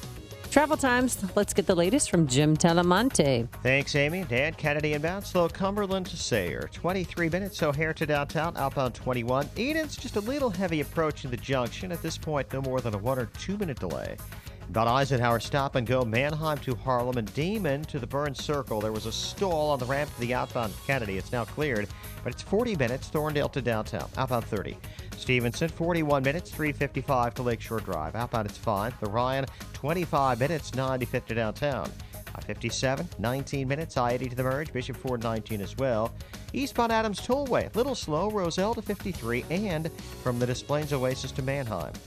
Jim Talamonte in the Guardian Security Services Traffic Center.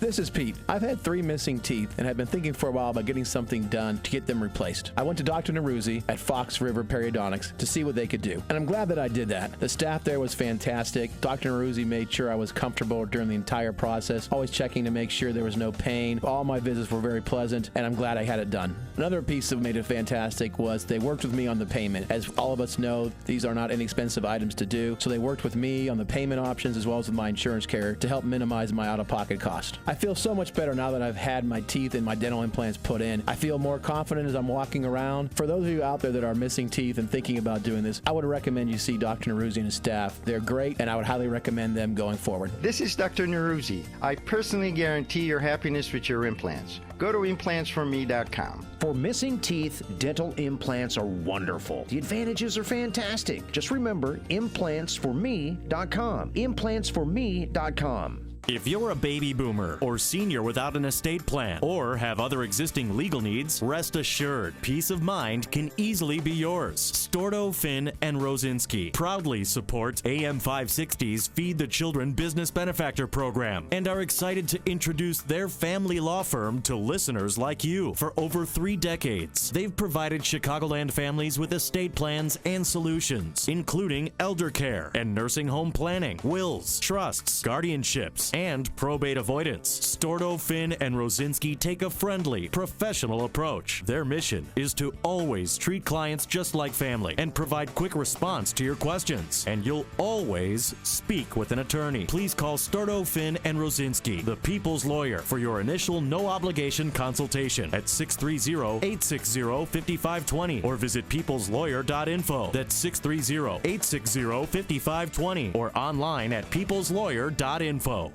Do you know one of my favorite things about DirectEats.com? It's the fact that you can almost take a little trip around the country and try all the best local products in just one place. Like the handcrafted pickles from Vermont or pesto zucchini chips from the Rockies. Or my personal favorite, the gluten-free chocolate mud cookies from a bakery in Alabama. It's like shopping a big coast-to-coast farm stand just on one website, alongside all your favorite national brands. You're not going to find a lot of these healthy, delicious items just anywhere. And as always, the shipping from Direct Eats is always free. You buy one item, buy 10 items, it doesn't matter. It's all free shipping. And right now, if you spend $50, they're going to knock $10 off your total when you use the promo code HAPPY at checkout. Pretty great, right? So check it out for yourself and start saving up to 40% on the best things in your pantry. Visit DirectEats.com. That's DirectEats.com. AM 560, The Answer. Dan and Amy talking Brussels, the presidential candidates before APAC yesterday, President Obama in Cuba. Let's get some of our friends and listening audience involved. Bill and McHenry are on Chicago's Morning Answer. Morning, Dan. Morning, Amy. We've been in denial for 8 years. Let's face it. We've had leadership that downplays the terrorist threat around the world. We've seen San Bernardino, we've seen Fort Hood, Chattanooga, Boston, Philadelphia, and we're still asleep at the wheel. And whether or not, what candidate does it help the most? It helps any party that promotes the fact that terrorism is our biggest threat to our survival. And regardless of who it is, I don't want to rain on the Trump parade here, but everyone who realizes and agrees that national security is the most important thing is going to have the ear of the people that pay attention. Yeah, well said, Bill. Thanks for the call. Appreciate it. Difficult to disagree with that statement. Bob in Oswego, you're on Chicago's Morning Answer. Good morning, Dan. Good morning, Amy. Morning. Hey, I heard you talking about maybe Obama could have a catch with Raul, and I was thinking that might be, a good thing for Mr. Obama because he could learn how to throw a baseball like a man, and it's true. That's a good point. possibly he could also be taught to stop wearing them ridiculous mom jeans that he wears. It's true. Those are both very good points. Thanks I think for the he's call, moved Bob. on to Lululemon, and I don't know if that's much better. I don't want to see that. You don't want. They make man pants. They do. Yeah. Not all yoga pants. That's why the terrorists are winning. Exactly. Philip in Blue Island, you're on Chicago's Morning Answer. Again, my condolences to France and Belgium. Look, it's about rhetoric. When Charlie Hebdo did that whole satirical cartoon, whatever, that's when everything started over there. And the same thing. So if we want, sorry. That's when anything started over there. Do you want me to give you the list of all the terrorist attacks that London occurred? No. I'm just talking about in that area. I'm just talking about in that area in France and Belgium, just right in that area. Well, that's not what true. I'm saying is, my point is if we want the same thing here, is Trump's rhetoric is what's going to bring it here. That's my only point. Is that it's the rhetoric that politicians are putting out there, and that like that satirical cartoon, it inflames the situation. Trump is inflaming the situation here. So he thinks it's being used as a recruiting tool. Yeah, I've heard that before somewhere from the president incessantly. House of Cards, yes. No, I'm talking about the House of Cards we're actually seeing play out. Philip, let me ask you a question. So you think if we were conciliatory, if we didn't use inflamed rhetoric, if we didn't even use the phrase radical Islamic terror like the Democrats do not, you think that this would mute terrorist attacks, if not eliminate them altogether? Well, it would probably eliminate some of the fear, like you had a caller talking about Detroit and all the Muslims that live there. But there's never been really anything in Detroit but the guy with the shoe bomb. But no, I mean, we have to look at both sides, tamp down the rhetoric, and try to, instead of building walls, let's build some bridges. If it's just communication, like the Pope. Thanks for the call, Philip. Appreciate it. The Pope said, right? Well, it sounds like Jesse Jackson Sr. actually. But I think what creates fear. Yes. I think what creates fear is the terrorist attacks. Yeah. I'm fearful now that there's going to be a second round of bombings in Brussels. That's what I'm fearful of right now. And now I think all Americans are probably fearful of the check-in process when you go to the airport. What's in that big black bag next to the man that looks a little shady? Well, Can you ask the question, do you walk away from that person if you do? Is that you're being racist? Well, where do you draw the line between see something, say something, and paranoia or profiling? I'm paranoid all the time. Now I'm going to be paranoid until I go past TSA security checkpoint. I don't think we're going to have you draw the line. No, because it'd be like No. gerrymandering. Sid in St. Charles, you're on Chicago's Morning Answer. Yeah, when Bill Clinton left office, he pardoned a bunch of terrorists, and I'm sure Obama's going to do the same thing when he leaves office. Of course, he hung out with Bill Ayers, the well-known terrorist himself, and we just let anybody into this country that can come in, that can walk across the Mexican border. And I'm all for Donald Trump. I hope he builds the fence. I hope he builds the wall, and I hope he makes Mexico pay for it. Thanks, Sid. Candace in DuPage. I was going to say something else, but the two callers ago, the moron, I have to respond to that because I cannot stand, even Bill Maher would not agree with him because Bill Maher has been educating himself on the Quran. And what would the Hindus say about what the man just said? I mean, seriously, Dan, don't let these people call up and say stuff like that. This morning I had to deal with Amy's ex-partner, who's such a moron. He said that this is Donald Trump's fault. This has nothing to do with the rhetoric. It has everything to do with their culture and their beliefs. And anybody who is not them, they hate, including the caller 2 calls ago. Okay? Thanks, Ken. Listen to Dan and Amy on your smartphone. Download the AM560 mobile app today at 560theanswer.com/mobile. The following is a paid political announcement. When did Republicans lose their backbone, their guts, their conviction? Some will say they stood up to Obama. That's easy. But who stood up to their own party? That's Marlin Stutzman.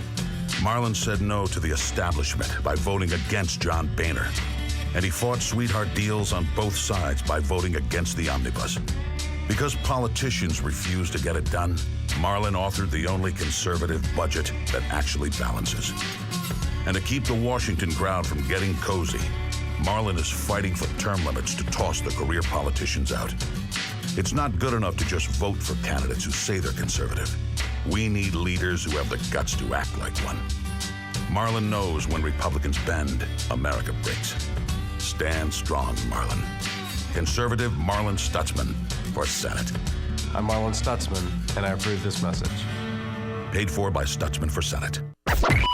AM 560, The Answer.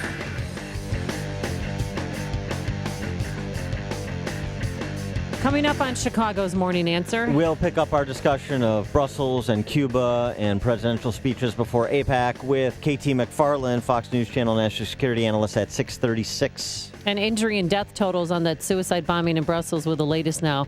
And the up-to-date information. Here's Mike Scott. Amy and Dan, good morning. 44 degrees here in Chicago. But our eyes are on the city of Brussels this morning on lockdown and under the highest terror alert possible.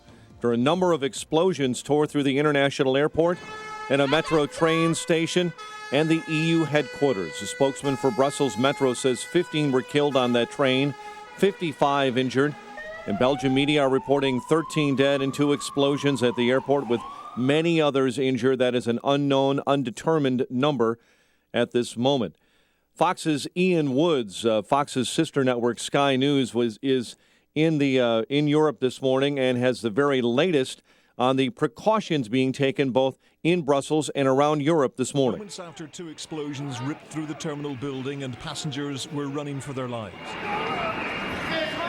There were reports of shouting in Arabic immediately prior to the twin blasts. There were immediate reports of casualties, but the number of dead and injured would rise steadily over the next 2 hours. The country's interior minister immediately raised the terror alert status to its highest level. But just as he was doing so, there was another explosion, this time at a metro station close to European Union offices. There was soon evidence of casualties there too. All metro stations throughout Brussels were closed as a precaution.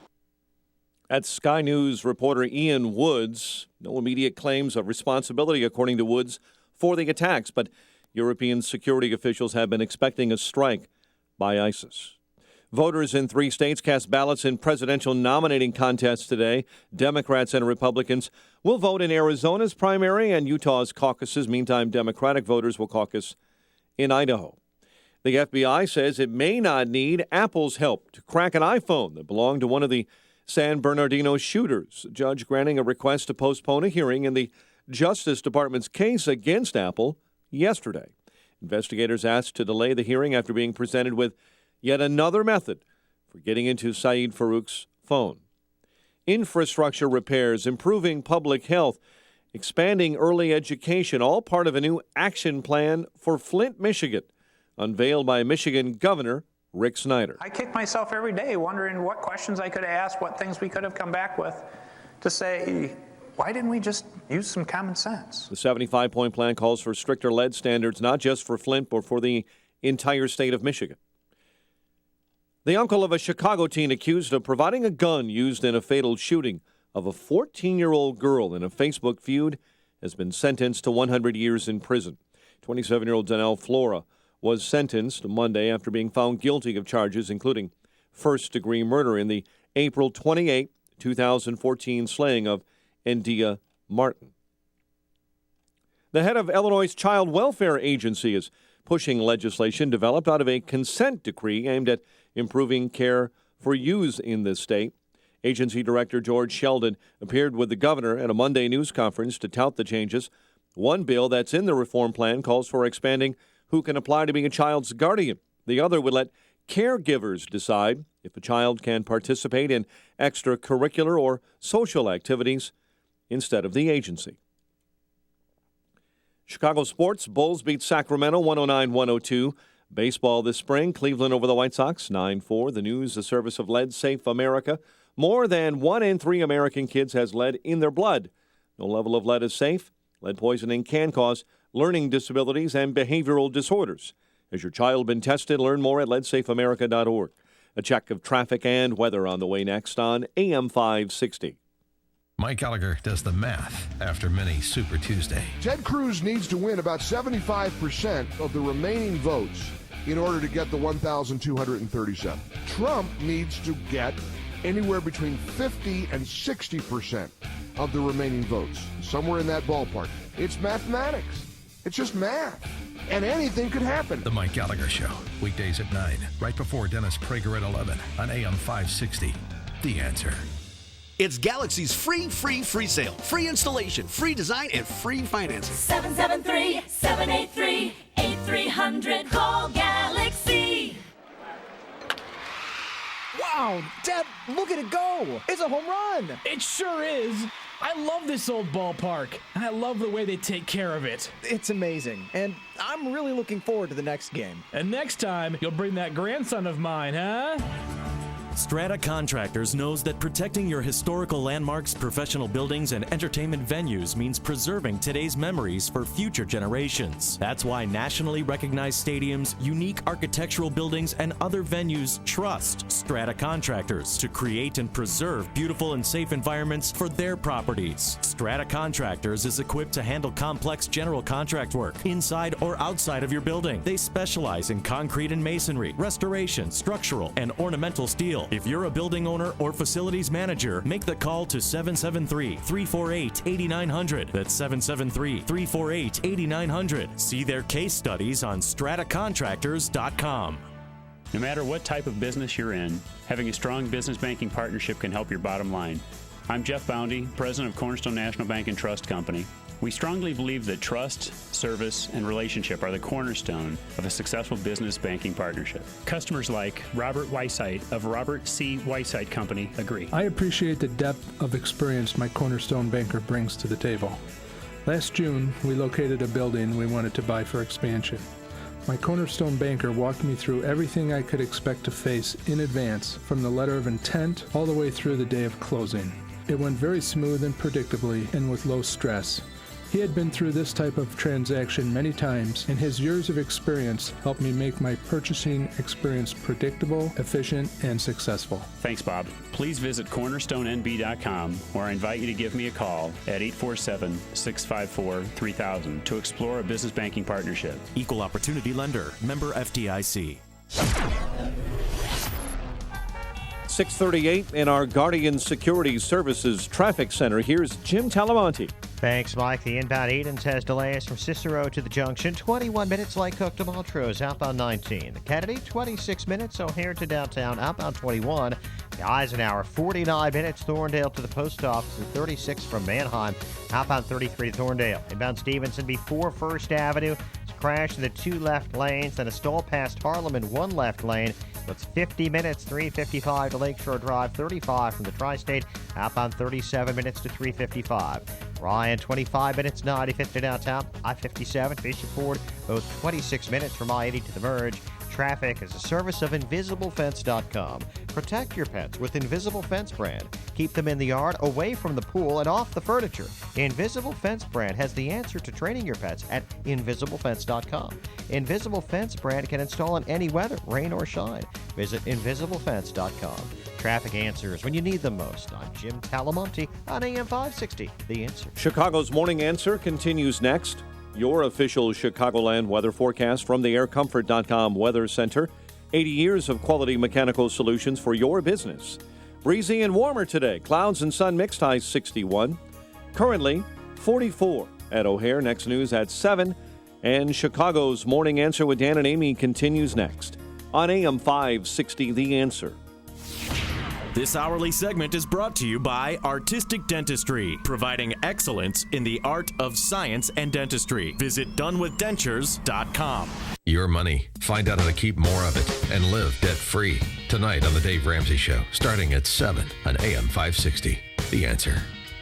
Good morning, Dan and Amy. So 4 days after the last of the Paris terrorist attackers responsible for murdering 130 people back in November.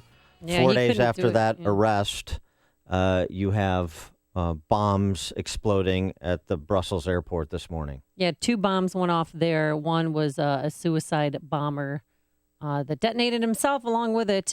13 people killed at the airport. Then a few minutes later, there was an explosion on a train, 15 dead there, 55 injured. And that was near a station near the EU building. Because remember, NATO headquarters is in Brussels. It's a busy place. And these attacks took place prime time, prime rush hour, 8:15 a.m. their time, when many people and passengers were going to work. We're going to keep this story updated, of course, including with Mike Scott in the newsroom, as details on the responsible parties emerges, as any more details emerges. We've got Brussels on lockdown, their transportation systems on lockdown. You've got flights going out of places like O'Hare to Brussels, canceled. Not surprisingly. And this, not to interrupt you, but they even said when they arrested this suspect, the only survivor of the Paris attacks, they said that he was planning other attacks. I mean, it has been 4 months since the Paris attacks, and he was picked up in his neighborhood, the place that they originally searched to begin with, and he was out on the street, I think, picking up a pizza when they snagged him the other day, put a hood over him right away and dragged him into a car. We talked to Michael Rubin from the American Enterprise Institute yesterday, and effectively what he said in terms of thinking about the question, is Western Europe getting more serious about radical Islamic terror in the wake of what happened in Paris and what's happened a dozen times over the last 10 years in London and Madrid and Paris and Brussels? Are they getting more serious? And effectively his answer was, well, it's difficult to say you're getting more serious when you cede your sovereignty.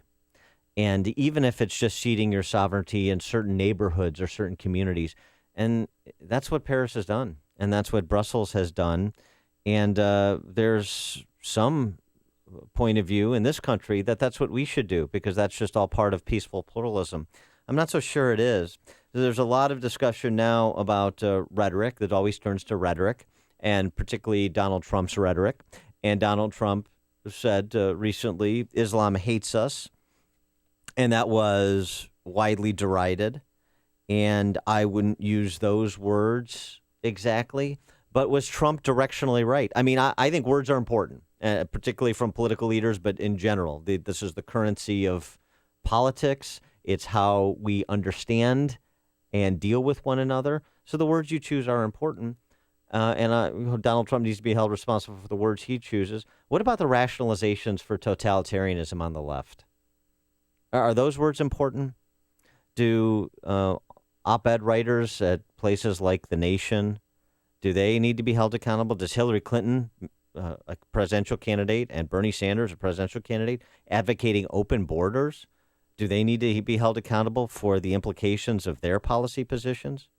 312-642-5600, turnkey.pro answer line, 64636DA, turnkey.pro text line. Does the resistance to using words like radical Islamic terror, does the President of the United States and his acolytes on the left, do they need to be held accountable? Because there are implications to not calling something what it is as well. And I just want to go to The Nation, because this is just staggering. The Nation. This is that, the stories you need to know. This is the Katrina vanden Heuvel. You see her sometimes on the Sunday talkies. She's the editor here. Way left rag, but okay. This is about Cuba and talking about Cubans' revolution. In Cuba, will the revolution be digitized? Listen to this. Although the national-bound intranet has been criticized by groups such as Freedom House for being a filter for the state to restrict what Cubans can and cannot see, it has actually been used by Cubans to develop local means of creating and sharing knowledge. Outside of the intranet, Cubans have created their own innovative grassroots networks. This is a rationalization for state censorship, an op-ed in The Nation. This is a rationalization and an apology for a repressive communist regime limiting people's ability to communicate their thoughts and communicate with one another. The left is rationalizing totalitarianism. They're doing it in Cuba with the president's visit and opening up Cuba, as the president is attempting to do. And they've been doing it for, well, frankly, since not so long after 9/11 about the matter of radical Islamic terror.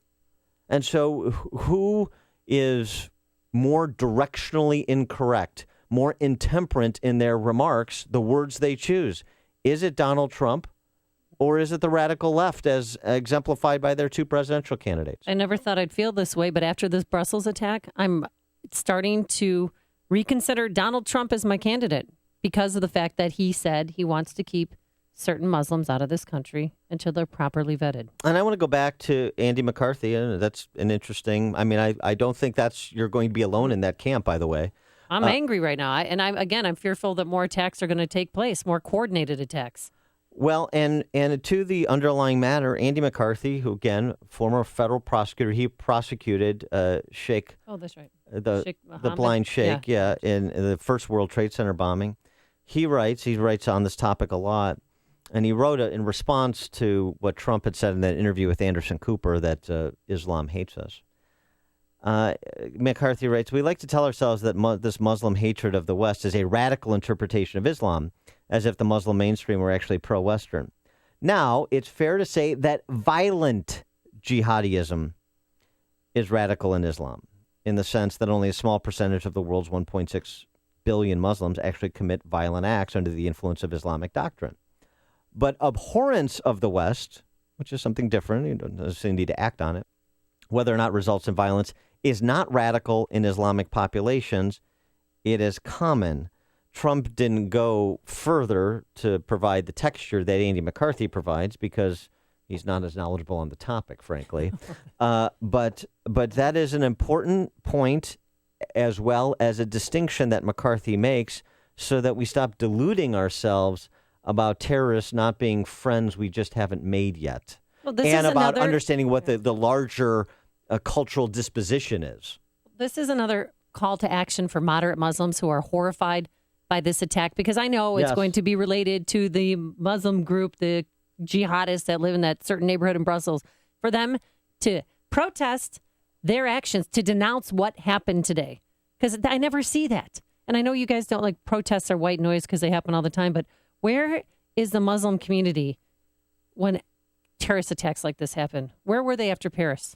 They had a Hug a Muslim Day in Paris, holding a sign, hug a Muslim, and that's all that I saw. Yeah, the response. Well, again, I go back to say the response is what? Let's be on the guard against Islamophobia, but not let's be on the guard against radical Islamic terrorism. It is a curious response, and frankly, most people, regardless of your partisan affiliation or your ideological disposition, are not looking to take a look at this being are not looking to randomly strike out against anyone they see that appears to be Muslim. It's silliness. It really is silliness. And so we obsess about this rather than focusing on the problem. And I think people are a little concerned about that, and they should be. Now, we haven't ceded whole communities to Sharia law like they've done in Western Europe, but the posture that Sanders and Clinton have taken, it is a stone's throw from that. Let's go to Kent and Hodgkins. You're on Chicago's Morning Answer. Hey, good morning, guys. Hey, just to touch on Amy's comment. I've been mad since 1979, with the Beirut bombing. I'm kind of amazed, with people like Amy. I get exhausted, because I feel like, my desire to protect this country from radical Islam, which, Donald Trump's spot on, there's a large number of people, not a small number. During World War II in Tokyo, we didn't say, well, there's good women and children when we fire about Tokyo. The bottom line is that, if you don't protect this country, people, will not have a constitutional right to stand up and because they'll be dead, But Ken, I just want to, are you advocating some kind of Hiroshima, Nagasaki response? No, not at all. Okay. But I absolutely believe we're at war with, look, the Muslim world is at war with themselves, let alone us. They hate the Western world. You can look through thousands of years, Dan, the history as well as I do. There's no question they hate the Western world, and we have to figure something out. And the fact is, there's none of these people from these countries, and I'm not talking the countries that we're allies with. None of these countries that are unstable, where we don't know these people and who they are, should be coming to our shores. And people like Amy should know that. They shouldn't get mad at an event over in Brussels to motivate them, because you know what? It's my responsibility then to protect somebody like her by my views, and then when she's calmed down, she doesn't care anymore. And that's kind of insulting to all the people that care about women and children and women and children's rights. So that's where it stands. Thanks for the call, Ken. We'll let Amy calm down, and we'll take more of your calls after this. The stories you need to know to start your day. This is Chicago's Morning Answer on AM 560. The Answer.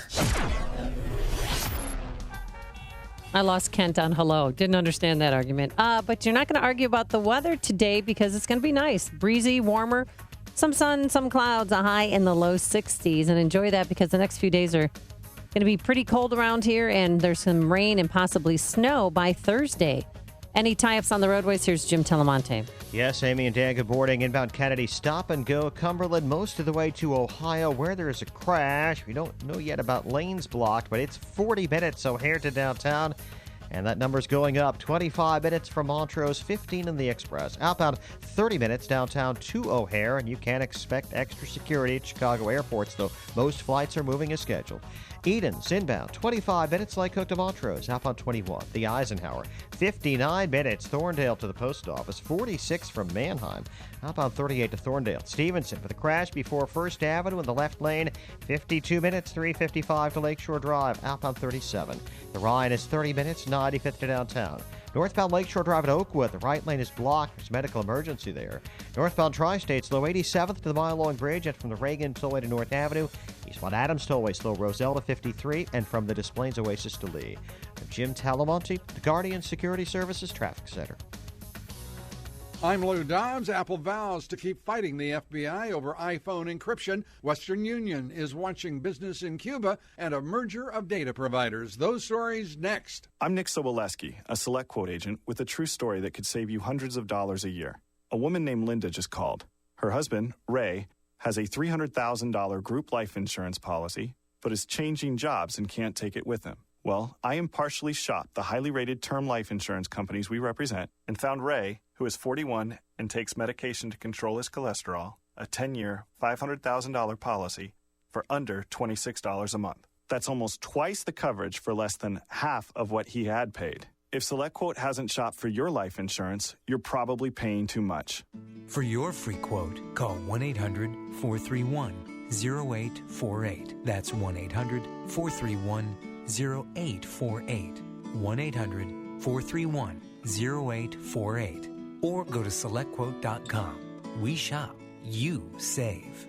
Get full details on the example policy at SelectQuote.com/commercials. Your price can vary depending on your health, issuing company, and other factors not available in all states. Apple CEO Tim Cook repeating his pledge to resist the FBI over encryption. Cook told a product event yesterday that Apple will refuse the U.S. government's demands for the company to unlock an encrypted iPhone used by one of the San Bernardino killers. Western Union joining the growing list of companies looking to conduct more business in Cuba. Western Union says it intends to expand its service to the communist island in response to the new Obama administration regulations. Data providers IHS and Market are combining in an all-stock deal worth more than $13 billion. The new company, based in London, will be called IHS Market. The move expected to save the company $125 million over the next 4 years. Please join me for Lou Dobbs tonight at 7 and 11 Eastern on the Fox Business Network. This is the Lou Dobbs Financial Report. The only significant among all the vitamins I changed, nothing affected cholesterol.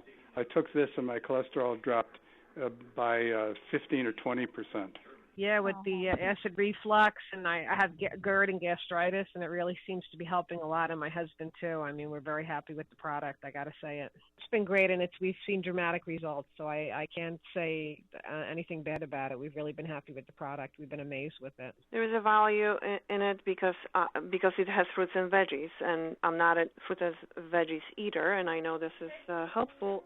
Good health is just a phone call away. What are you waiting for? Call now and take the health challenge to get a free month's supply of Balance of Nature. Call 1-800-2468-751. That's 1-800-2468-751. Or go online to balanceofnature.com. Use promo code CHICAGO. I'm Dan Proft with an Upstream idea brought to you by the Illinois Opportunity Project. 27. Illinois state employees, on average, receive total compensation 27% higher than their private sector counterparts. State employees made nearly $4,000 more in wages and $13,000 in benefits than private sector employees. More than half of state workers will retire before the age of 60 with a guaranteed state pension. The state is in a financial death spiral with ground impact imminent. So keep this in mind as Governor Bruce Rauner breaks off contract talks with AFSCME, the state's largest public sector union. AFSCME has been unwilling to give on its demands for annual step increases of 3.8%, in addition to annual general wage increases. The lowball estimate of the cost of what AFSCME demands is $1.6 billion. That's $1.6 billion more from Illinois families who already pay the highest property taxes in the nation. This is Governor Rauner's moment of truth. He ran for office saying he is not a politician. He said he is a businessman who will make the difficult decisions to turn around the state he loves. We're about to find out if that's true. For more Upstream ideas, visit upstream-ideas.com. I'm Dan Proft. Hey, if you need to sell your home in Chicagoland, Sean Hannity here with some very important facts that you need to know. Now, 40% of homes hitting the market in Chicago are not selling. Now, those are horrible odds. You need to call Saul Z and the Z team based right here in Chicagoland. Now, Saul sells a home on average every 24 hours and attracts hundreds of buyers every month locally, nationally, and internationally. The Wall Street Journal ranks Saul's team in the top 110 teams out of 1.2 million agents in the U.S. Now, Saul Z guarantees to sell your home in 29 days at a price and deadline that you agree to, or he will buy your home or he'll sell it for free. Plus, working with Saul is also risk-free. After 24 hours, if he's not doing his job, you can walk away free and clear. Just call the agent I would call if I needed to sell my home and lived in Chicagoland. Call Saul now at 888-346-0666. That's 888-346-0666. Or go online at callsaul.net. That's callsaul.net. If medications haven't helped you treat your depression, why haven't you tried TMS therapy offered by Theramind? Now there is a way to successfully treat your depression without the need for meds and their harmful side effects. TMS therapy is covered by most insurance, including Blue Cross Blue Shield of Illinois and Medicare. Don't continue to suffer needlessly. Call Theramind. Don't wait. Call Theramind now. 847-562-5868. The single greatest advancement to date in treating depression is TMS. It's an FDA-cleared, non-drug, safe, and effective treatment. TMS has already changed the lives of over 50,000 patients. Why not you? Visit tmsmind.com. Depression can be beaten, and without drugs. Call Theramind today, 847-562-5868, or get more info at tmsmind.com. That's Theramind at 847-562-5868, or online at tmsmind.com. Business moves at the speed of trust. Trust in your product, and just as imperative, trust in those that represent your business. For almost 3 decades, FlexExecs has assisted their clients in becoming more competitive by identifying the right talent for interim assignments or special projects at the mid to senior level. FlexExec's roster of talent is superior and unmatched. FlexExecs will help you meet your deadlines, goals, control cost, and place the right people who will deliver desired results. Business moves at the speed of trust. Trust the people that represent your business. You can't afford not to. Connect online with FlexExecs at flexexecs.com or call 630-655-0563 and ask for Chris Swanson or Karen Murphy. FlexExecs, moving business at the speed of trust. Call 630-655-0563 or visit them online at flexexecs.com. Some text messages in at 64636. Type in DA. Amish texter, which has more freedom of speech and expression, Cuba or a liberal-dominated American university? Good question, although a bit redundant, liberal-dominated American university. Text from Ann B. Davis's bowling ball. I love these text messages. Hillary has blamed the portrayal of terrorists in the Jean-Claude Van Damme movie Sudden Death for the Brussels bombings. Very good. Coming up on Chicago's Morning Answer, more on the Brussels suicide attacks. And later, Jeff DeWitt will be here. Because remember, we have a Western State primary race today in Utah and Arizona. We'll have the latest. But first, into the newsroom we go. Here is Mike Scott. Amy and Dan, the latest from Belgian media on a suicide bomber setting off attacks at a Brussels airport, and the latest on the Brussels metro attacks from Fox as well. A Park Forest police officer fighting for his life. We'll get an update. WIND Chicago News Time is 7 o'clock. This is a Fox News alert. I'm Dave Anthony. Terrorists strike Europe again. Hitting Belgium's capital, Brussels, bombing a subway station, killing at least 15 people. There were 2 explosions at the airport. At least 11 were killed there. 2 people with heads covered, really covered with blood, and lots of people whose hands were covered with blood. Sky News' Alex Rossi was waiting to get on a flight at the time. We felt the walls around us shake. We could smell whatever the explosive device was. There was smoke coming through into the area we were in. And then, of course, the streams of people coming towards us. I saw one woman who was covered in blood coming down her face. Lots of people crying, other people trying to call their loved ones. Belgium's prime minister calls it a black day, and they were hit blind. The city's on lockdown. Planes and trains halted. People told to stay where they are. France's president says Europe was the target, and they are at war. There's been no claim of responsibility yet. ISIS would not usually take responsibility until the operation was over or until its operatives, if there were some alive, had escaped. And that's what people are looking for right now. Thousands of French police have moved to the French-Belgian border right now to lock that down, essentially, and to see if anyone is trying to escape. That's Fox's Benjamin Hall in our European bureau. What's the U.S. response? Fox's Steve Taylor live in Washington. American officials say they haven't detected any specific and credible plot targeting the U.S., but they're staying in close touch with Belgian officials and evaluating what they hear. For now, the U.S. threat level is unchanged. President Obama in Havana has been briefed on the situation. The New York City Police Department has, however, increased security, and they will provide details later this morning. Dave. Steve, more Americans will vote for president today. It's a primary in Arizona, winner-take-all for Republicans. There will also be caucuses in Utah, and Democrats will caucus in Idaho. Fox News Radio, fair and balanced. Mostly cloudy skies this morning, 44 degrees. Winds are out of the south at 13. It's 7:02 on AM 560. The Answer. Good morning. I'm Mike Scott. A man in critical condition this morning, attacked at a Southside motel. Police say the victim let 2 people into his motel room last night near 92nd and Stony Island. The suspects then pistol whipped that man and stole his car. A teen is dead after crashing his pickup truck in suburban Aurora. 18-year-old Brian Westcott, according to police there, was driving on Woodlawn Avenue yesterday when he left the road and smashed into a tree. The pickup then flipped and ran into a nearby house. Westcott was thrown from the vehicle. Authorities do not suspect foul play after a Cook County jail inmate died. Angel Cruz was in custody on attempted murder charges when he was transported to the hospital over the weekend and pronounced dead early on Sunday morning, but a cause does remain under investigation. Authorities say the recent transmission of racial slurs over a Chicago police radio frequency came from external, unauthorized radios.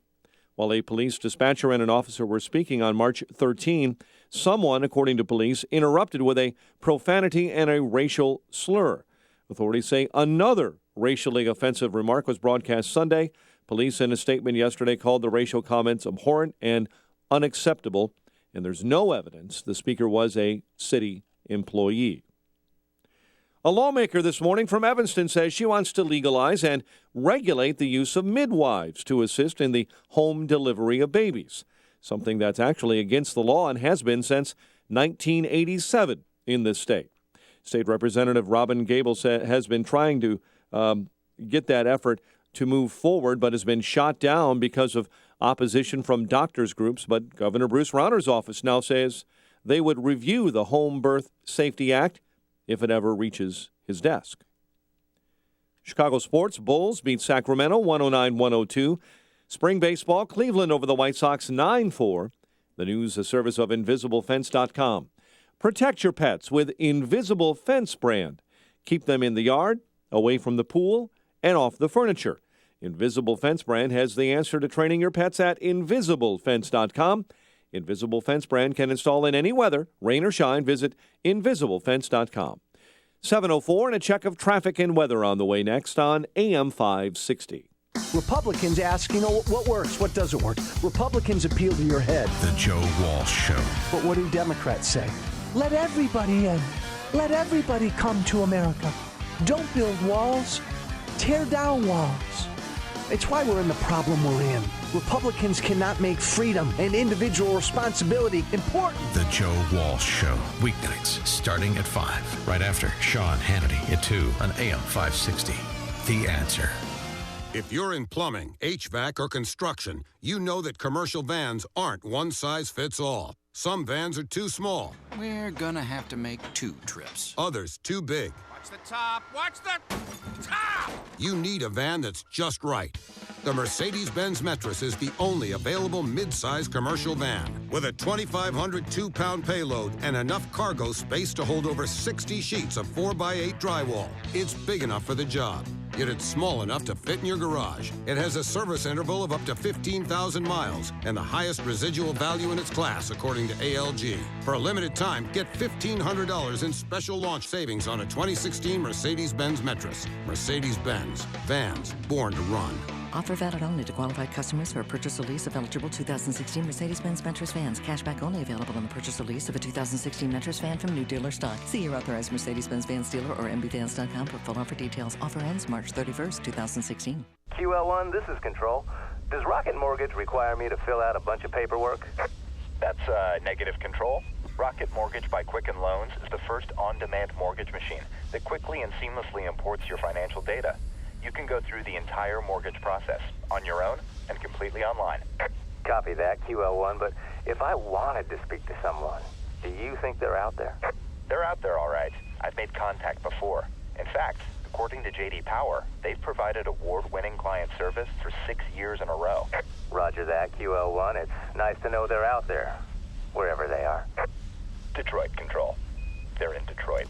Over. 3, 2, 1.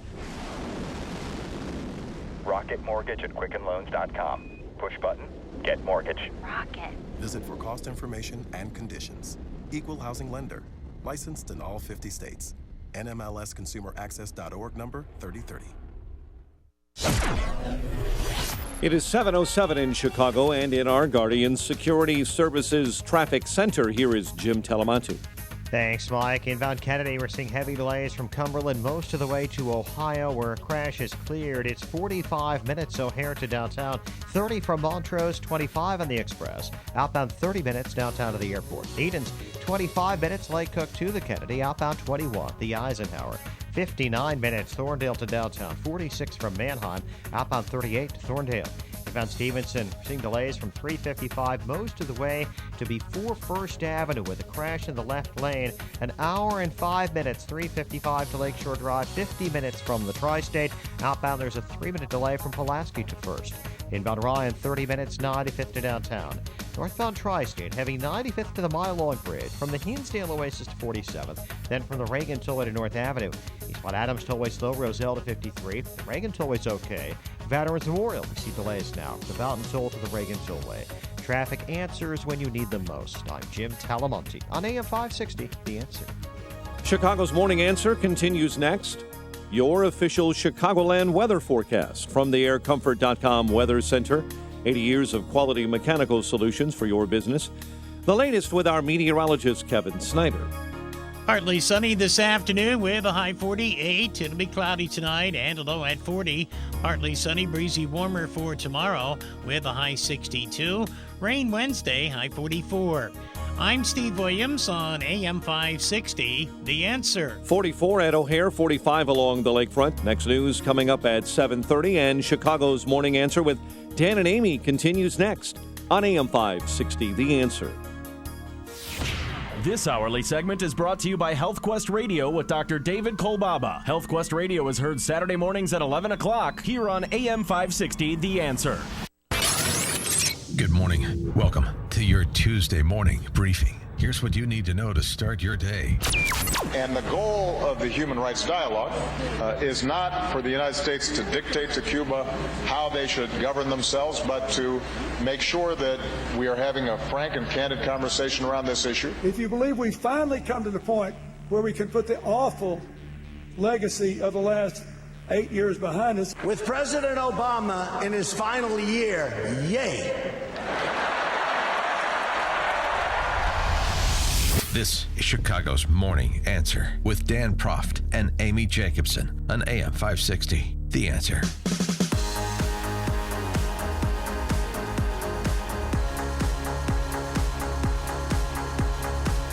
Good morning, Dan and Amy. Speaking of President Obama in his last year, as Donald Trump did at AIPAC yesterday, while President Obama was lifting his limp wrist with Raul Castro in Cuba, and I mean that literally, his limp wrist. Well, Raul Castro just manhandled him, picked up his arm, and the wrist was limp, and so is the arm itself. Yeah. Nice visual there. Look at our world leader on the front page of the Chicago Tribune today. Well, while that was going on, terrorists were attacking the airport in Brussels, the Zaventem Airport in Brussels, the subway adjacent to the airport. And the last reports I've seen, Amy, 13 at the airport murdered, 15 in the train murdered, 55 injured on the train. We don't know how many at the airport. And it happened in the check-in zone of Brussels Airport. Apparently, a big black bag was going through the security, was being checked, and that's when the explosion happened. There was also, according to the Prime Minister of Belgium, a suicide bomber at that airport. Yeah. So 3 bombs, 2 at the airport, shots allegedly fired, shouting Arabic, 2 bombs there, and then 1 on the train, which was near a European Union building. About Prime Minister Michel of Belgium, they caught us blind, he said. How's that? Didn't you just arrest the last Paris attacker on Friday? Yeah, Salah. And as part of that arrest and the reporting around that arrest, there was also reported there was a belief that he had been plotting additional terrorist attacks. Would you think maybe major transportation centers would be a place you'd want to vet first? Where the public is gathering? I mean, look at the timing of this. The planned attacks happened at 8:15, rush hour attacks. A coordinated attacks, and come to some counterterrorism experts, sophisticated material was used. Flying, they caught us blind. I think that statement needs to be explored. Now, interestingly, and maybe someone who's finally coming to the realization of what we are all up against, who believe in peaceful pluralism, Hollande in France said today in response to these attacks in Brussels, in case people don't know it, we're at war. So, is that do people know it? Does everybody get that we're at war, or is it just radical Islam at war with us, but we're not at war with them, which is kind of what the Obama administration, the limp-wristed Obama administration in more ways than one, that's essentially been their line of argumentation for the better part of the last 7 years. For more on what happened in Brussels and what happened in Cuba with Castro and Obama and some of the remarks offered by presidential candidates before AIPAC yesterday, we're now joined by Clifford May, the founder and president of the Foundation for the Defense of Democracies. Cliff, thanks so much for joining us. Appreciate it. It's good to be with you. So what about that? I mean, let me start with what PM Michel in Belgium said about they caught us blind. How do you react to that statement? It's a very odd thing for him to say because this sort of attack has been anticipated. This comes, as you know, as I think you mentioned, just after Salah Abdeslam, a man who was believed to have been involved in the Paris attacks, was arrested. He was arrested on Friday, and he was arrested in the Brussels suburb of Molenbeek, which is a hotbed of Islamic extremism. That's pretty well known. And wasn't also a new Paris suspect ID'd this morning? I think you may be right, but the point is that once they arrested Salah Abdeslam, they had to know that let's be careful here. We don't have a claim of responsibility. We're assuming this comes in response to the most recent arrest on Friday, but certainly the idea that, okay, you arrest one of our people, we'll kill your people. I've heard reports of 28 dead now, most recently. Right.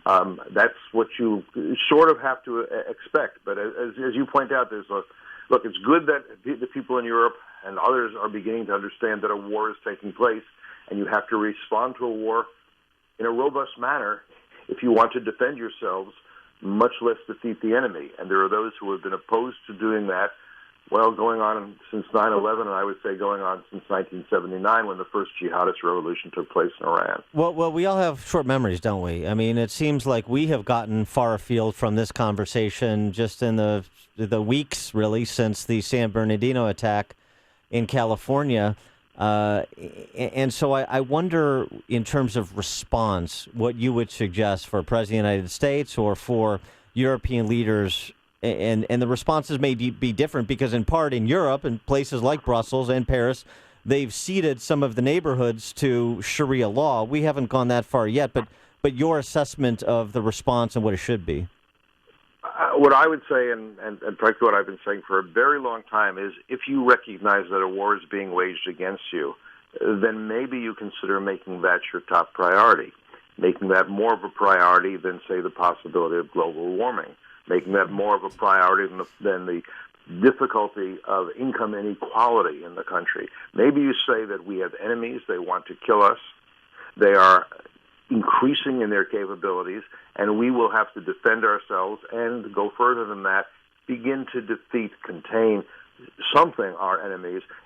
Early in World War II, can you imagine if Roosevelt and Churchill said, too bad about those Nazis, but we have more important things to do. Roosevelt could have said, we've got a depression going on, we can't really do anything here. In fact, there were those who took that point of view since America, until the time when America was attacked at Pearl Harbor.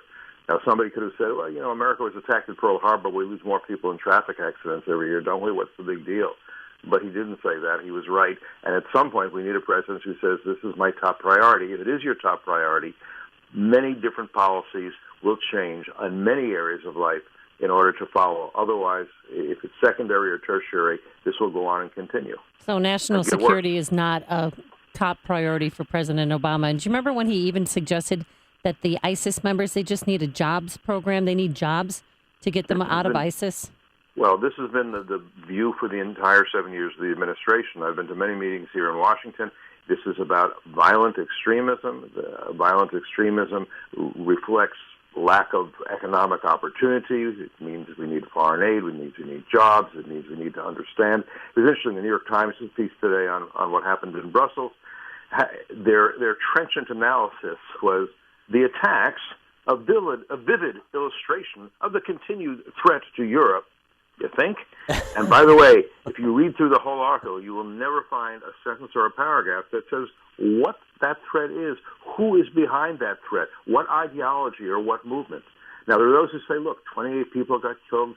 A lot of people, that's not a lot. What they don't seem to realize is it doesn't stop there. If they get more capabilities, 28 can become 2,800 with biological weapons, with chemical weapons, with nuclear weapons, or 28,000. I think it stands still. I'm persuaded that they're trying to scale their impact. I'm persuaded that they're trying to kill more people than they've killed so far. That they would love to do that. I don't know. Of course they would. It's a matter of, you're right. Yes, of course. It's a matter of what capabilities and what weapons they can get their hands on, and how many attacks they can coordinate at one time. No, it will increase. Look, it is likely to increase or decrease depending on our response to it.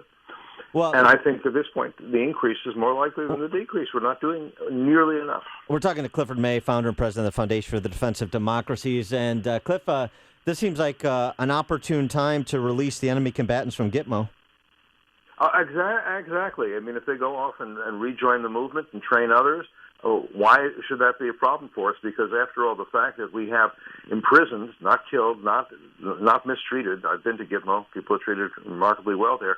The fact that they're there, maybe that's what's causing that. Maybe that's what's radicalizing it. By the way, I just wanted to point out one other quick thing. I know that the picture you're talking about, where Raul Castro tries to lift Obama's hand, and he doesn't want to be lifted in a show of solidarity for the revolution. But President Obama also allowed himself to be photographed in front of a mural of Che Guevara. Yeah. Che Guevara was a terrorist. Che Guevara was a was a mass murderer and a communist revolutionary. Why would he be? You want to talk about violent extremism? The president was just photographed, and he had to know this was happening. His advance crew knew, in front of a mural of somebody who was a violent extremist. But why even that is sick in itself, but why would he let Raul Castro raise his arm like that? I mean, I would be of the don't touch me. Okay, we'll shake hands. I mean, he's just such a wuss. He caught him off guard, and that's why he used the limp wrist to show his ambivalence about raising his hand in solidarity with the dictators of Cuba at a time when the freedom fighters of Cuba are rotting in jails, much worse than Gitmo. Yeah, Raul Castro asked for a list of the the political prisoners, a list of the persecuted.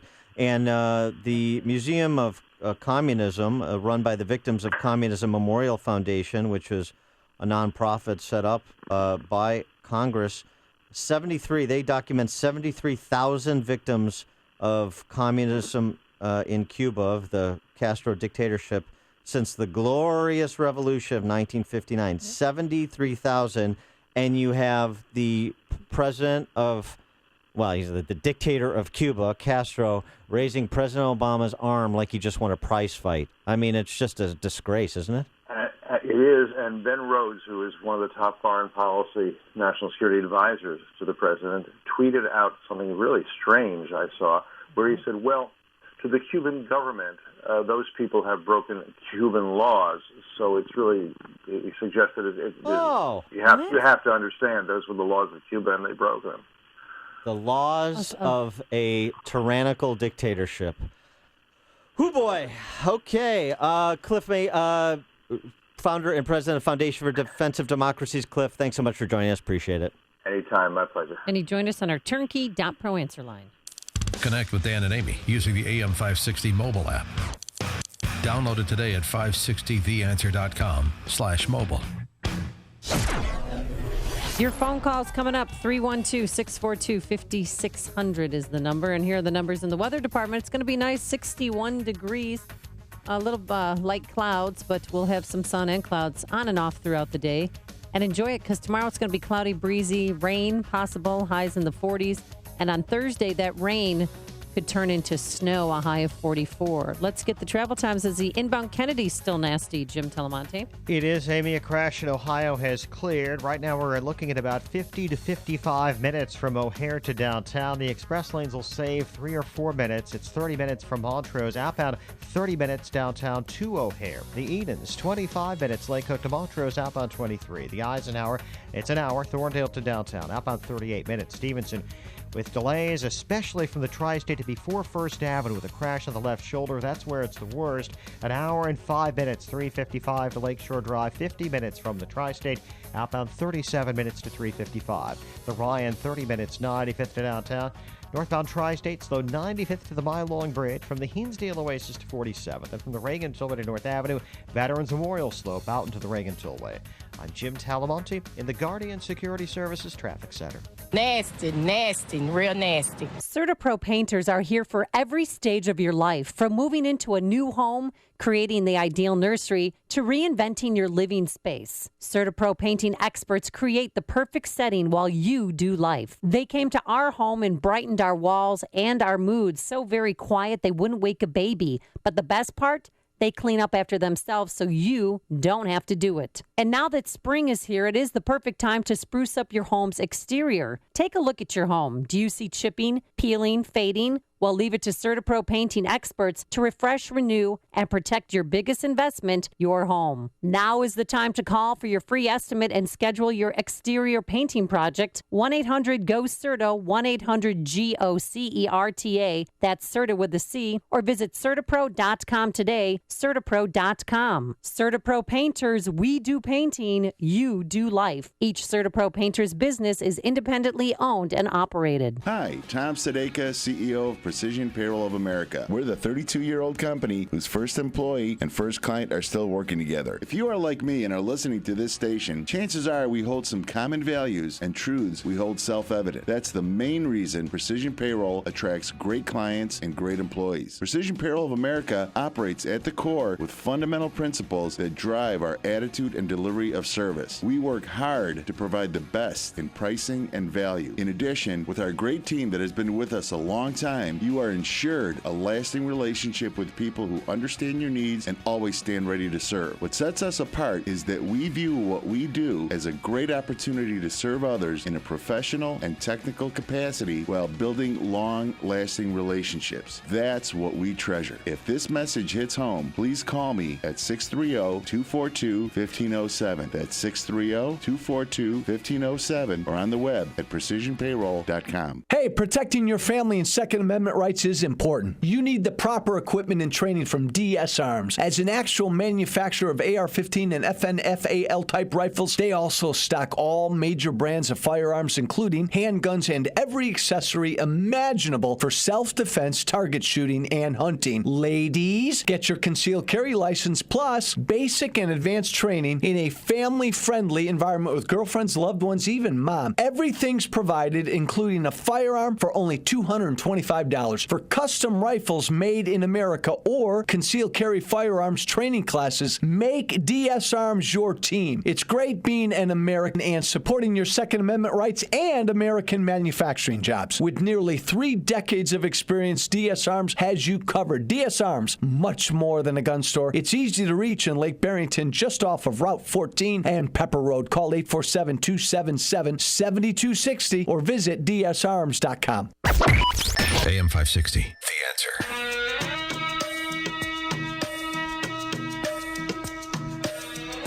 Dan and Amy, Trump was just on Fox and Friends, and he responding to the attacks in Brussels, and he had this to say.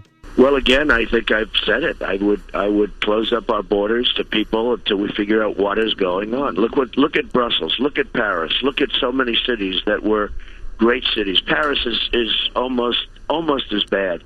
If you look at, Paris is no longer the beautiful city of lights. Paris has got a lot of problems in it, and all you have to do is speak to the people that live there. And you look at other places where the same thing has happened, and they're in fear. Their cities in fear.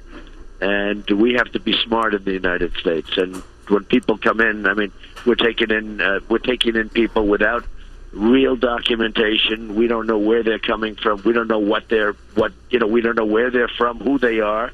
You look at them and look at it from any standpoint. They could be ISIS. They could be ISIS related. And we just don't learn. We don't learn. All right, let's take some calls. Carly in Wicker Park, you're on Chicago's Morning Answer. Good morning. Hi, Dan and Amy. I was going to call earlier, and I was on hold. They said, go away, call back, because that man was so delusional about building bridges. But Amy said something in the intervening time, and I want to answer her question, why Muslims are not standing up against this sort of violence. And here's the thing, Amy. Western society is based on Judeo-Christian values. And as such, when people are fervent in their faith, they become rabbis or priests or nuns or pastors or practitioners of one kind or another. And you wouldn't find anyone in their society condemning them for that. But Islam is the exact opposite, and the people who are fervent about their faith take it seriously, and the Quran tells them to go out and kill or convert the infidels. That's anybody who isn't them. And it's not because we did something terribly wrong. They think that this is a good thing.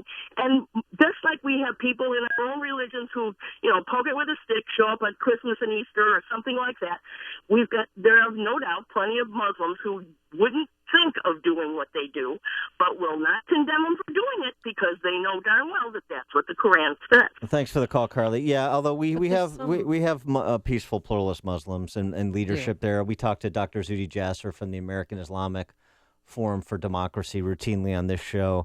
He is someone who does not believe Sharia law should be imposed as the law of the land in the West or, frankly, anywhere else. So there are peaceful pluralist Muslims. They don't happen to be the dominant voice, I think it's fair to say, and that becomes a bit of a challenge. I agree.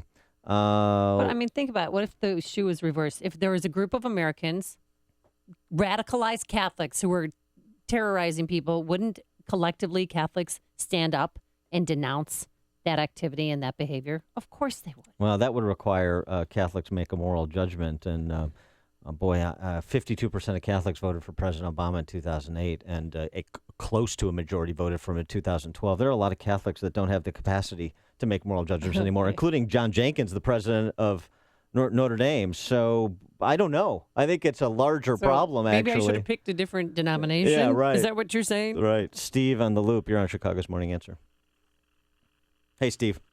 Yeah, hi there. So my comment is, recognizing what you just said, which is there are a lot of Muslims who are patriotic and are not a threat to the West. The notion that Donald Trump would make this country safer, to me, is preposterous. You know, there was a Republican president, a great one, named Teddy Roosevelt, who said, "You talk softly and you carry a big stick." Okay, Trump is a loudmouth, and loudmouths usually substitute verbosity for substance and knowledge, and that is who Trump is. The notion that he would make this country safer, to me, is ludicrous. So, Amy, when you say you're thinking of supporting Trump now because some people were told in Brussels, I don't get that. It doesn't make the country safer to elect someone who is, frankly, an ignoramus. All right, Steve, So- thanks for the call. Got to jump. You're welcome. Hear about the big stories of the day, then talk about them right here on Chicago's Morning Answer on AM 560. The Answer. Hi, I'm Lex Howard, CEO of Balance of Nature. I occasionally take new customer calls, and often people tell me that they have been hearing our advertisements for years. What are you waiting for? Start now and begin experiencing the benefits of Balance of Nature in your life. I actually believe that it is working because I went to have my thyroid TSH level checked and my T3 and 4, and in October originally it was at 3. My TSH was at 3.28, and Monday's test came out to 0.63. I do believe that it has something to do with it. Good health is just a phone call away. What are you waiting for? Call now and take the health challenge to get a free month's supply of Balance of Nature. Call 1-800-2468-751. That's 1-800-2468-751. Or go online to balanceofnature.com. Use promo code CHICAGO. AM 560. The Answer. Coming up on Chicago's Morning Answer, those Western state primaries, voting days today. And at 7:37, we'll have Phil Wright, who's the chairman of the Cruz campaign in Utah, to talk about one of those primaries. But first, let's go back into the newsroom with the latest on the Brussels bombing attacks. Here's Mike Scott. Amy and Dan, good morning. 44 degrees. We have 13-mile-an-hour winds out of the south this morning. A Belgian federal prosecutor said moments ago one of the terror attacks in Brussels was the work of a suicide bomber. The attacks at the airport and the subway in that European capital left as many as 13 dead at the airport and at least 15 on the subway, where 55 more were hurt. Tay Wongbi was inside the airport when the suicide bomber struck. We're all secluded right now near a mechanic area where they fixed the plane, and so they're giving blankets to people. Belgian Prime Minister Charles Michel says authorities are worried there will be more attacks. Brussels has been locked down. Eurostar has suspended high-speed rail service to the Brussels station following the attacks. President Barack Obama plans to speak out today against political repression and economic deprivation during his speech in Cuba. It will be broadcast on television there. He's wrapping up his trip with a speech and a meeting with dissidents. Donald Trump and Hillary Clinton will try and pad their delegate lead over their underdog rivals as the 2016 race for the White House moves west today. Arizona and Utah feature contests for both parties. A Chicago man is in critical condition, attacked at a Southside motel. Police say that victim let two people inside his room last night near 92nd and Stony Island, and then suspects pistol whipped him and stole his car. Authorities do not suspect foul play after a Cook County jail inmate died. Angel Cruz was in custody on attempted murder charges when he was transported to an area hospital over the weekend. He was pronounced dead early on Sunday morning. Chicago sports found the Bulls winners over Sacramento last night, 109-102. Spring baseball, Cleveland over the White Sox, 9-4. The news, a service of the Foundation for a Better Life. She didn't just visit the sick and poor. She moved in because they needed help. Mother Teresa couldn't do it all, but gave her all. Compassion, pass it on from the Foundation for a Better Life at values.com. 7:34 and a check of traffic and weather on the way next on AM 560. Dennis Prager has figured out the Trump strategy. What he does is he comes in like a bulldozer, and anything in its way is shattered, and then is calm, and is given tremendous kudos for his calmness. So he has, even if you're a supporter, you have to acknowledge that this is a very effective thing for him. The Dennis Prager Show, weekdays at 11, right before Sean Hannity at 2 on AM 560, The Answer. It's Galaxy's free sale. Free installation, free design, and free financing. 773-783-8300. Call Galaxy. Hi, this is Shalom Klein of Get Down to Business, the show for small business, jobs, and entrepreneurship. Powered by Tandem HR. It's not a surprise that all job opportunities are evaluated based on compensation alone. Creative benefits that offer employees a work-life balance are just as important as salary. How do your company's non-traditional perks stack up to the competition? According to Forbes, the most popular employee perks of 2014 included access to company game rooms, free food and drinks on a regular basis, the option to participate in fitness classes at the office, and funds to improve mental health by trying something new. Things like dance or boxing lessons, getting more time off than the traditional 2 weeks, company retreats and freebies like babysitting, subscriptions, and tickets to sporting events and concerts were also appealing. It seems to be these benefits that mean the most. For more tips, advice, and stories of entrepreneurial successes, listen to Get Down to Business with me, Shalom Klein, heard Sunday evenings at 6. Your Business Minute of the Day is brought to you by Everett Wealth Solutions. The following is a paid political announcement. When did Republicans lose their backbone, their guts, their conviction? Some will say they stood up to Obama. That's easy. But who stood up to their own party? That's Marlin Stutzman. Marlin said no to the establishment by voting against John Boehner. And he fought sweetheart deals on both sides by voting against the omnibus. Because politicians refuse to get it done, Marlin authored the only conservative budget that actually balances. And to keep the Washington crowd from getting cozy, Marlin is fighting for term limits to toss the career politicians out. It's not good enough to just vote for candidates who say they're conservative. We need leaders who have the guts to act like one. Marlin knows when Republicans bend, America breaks. Stand strong, Marlin. Conservative Marlin Stutzman for Senate. I'm Marlin Stutzman, and I approve this message. Paid for by Stutzman for Senate. 7:36. Let's get an update on the roads now in our Guardian Security Services Traffic Center. Here is Jim Telemonte. Thanks, Mike. The inbound Edens has delays starting around Cicero. 27 minutes, Lake Cook to Montrose, outbound 25. The Kennedy, 50 minutes. O'Hare to downtown, outbound 30. The Eisenhower is an hour and 10 minutes from Thorndale to the post office. 55 minutes from Manheim, outbound 40 to Thorndale. Stevenson, an hour and 10 minutes. 355 to Lakeshore Drive, outbound 40 minutes. The Ryan, 30 minutes, 95th to downtown. Northbound Tri-State, seeing scattered delays between Harlem and 31st. Then from the Reagan Tollway to North Avenue. Northbound Veterans Memorial, it's slow. The Boughton Toll to the Reagan Tollway. Traffic is a service of the Foundation for a Better Life. She didn't just visit the sick and poor, she moved in with them because they needed help. Mother Teresa couldn't do it all, but she gave her all. Compassion, pass it on. From the Foundation for a Better Life at values.com. Traffic answers when you need them most. I'm Jim Talamonte on AM 560, The Answer. Chicago's Morning Answer continues next. Your official Chicagoland weather forecast. From the AirComfort.com Weather Center, 80 years of quality mechanical solutions for your business.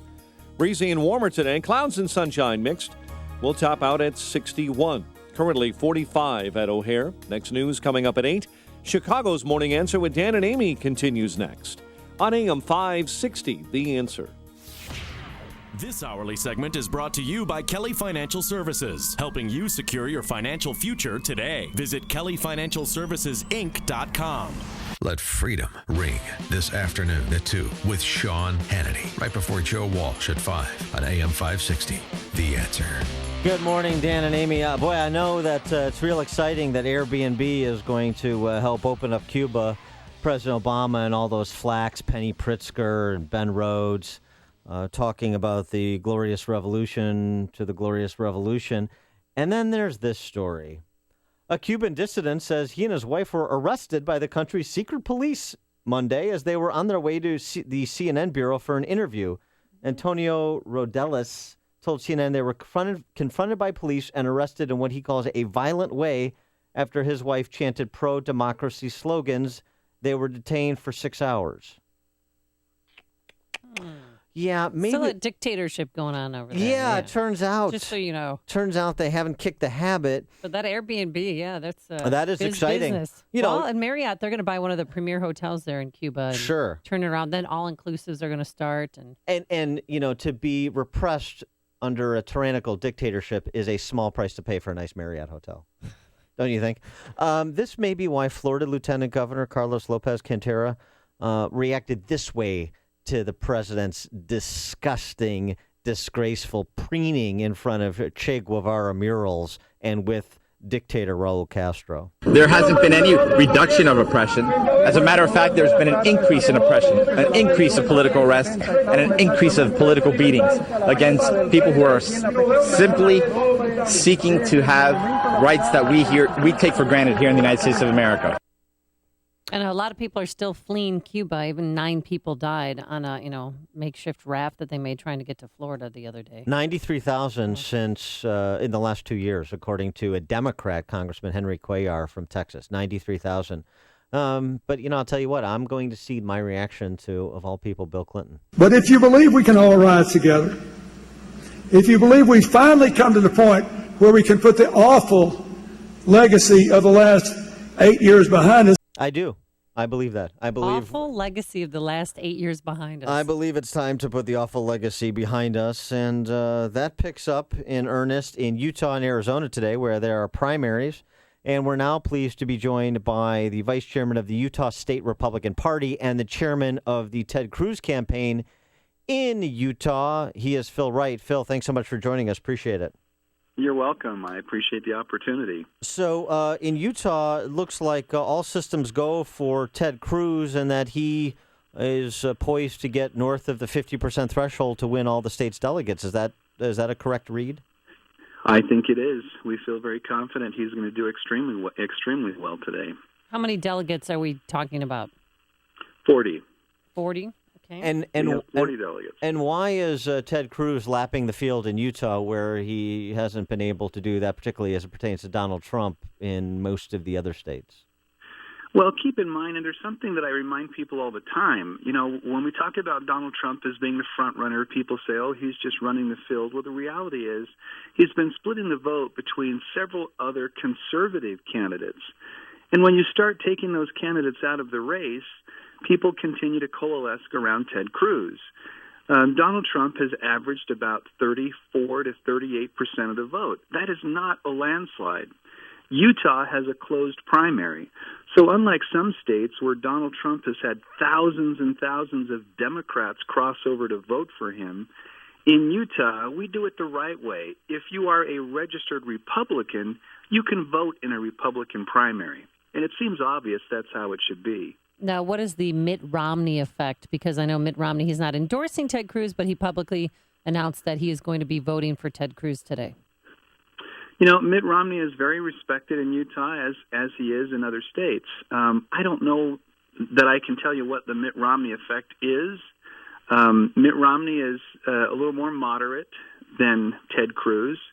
So maybe his support of Ted Cruz may bring some of those a little more moderate Republicans over to the Ted Cruz side. Now, there was a survey out yesterday that found in a general election matchup between Hillary and Trump, it was actually a statistical dead heat in Utah, which is just a stunning event that Utah could potentially be in play in a general election and not be a state that whoever the Republican nominee is wins it by 30 points. Do you really think that if the nominee is Trump, that Utah would be in jeopardy?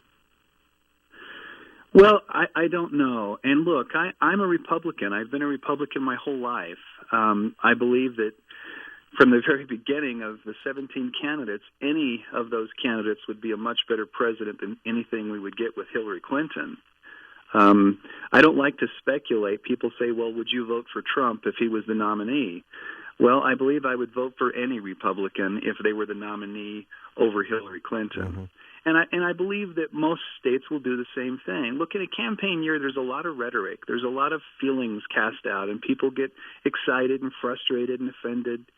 But the reality is we need to focus on are principles, and I think that's why Ted Cruz is doing so well in Utah. Utah is a very conservative state. Ted Cruz represents those constitutionally conservative principles. Donald Trump does not. It's very confusing to know who he is. I went to a Trump rally last Friday, and then Saturday I went to 3 Cruz rallies. It was night and day. I could not believe the difference. How many people did you punch? Oh, yeah. Well, here's the thing that frustrates me. I was at the rally, and I spoke to Glenn Beck the other day when he was in Utah, and he asked me, were there really thousands of people there? And I said, you have got to be kidding. No. It was a small little facility, last-minute facility that they found. Mm-hmm. I don't believe they had more than probably maybe 1,000 people, if that. A quarter of the room was set up for the press.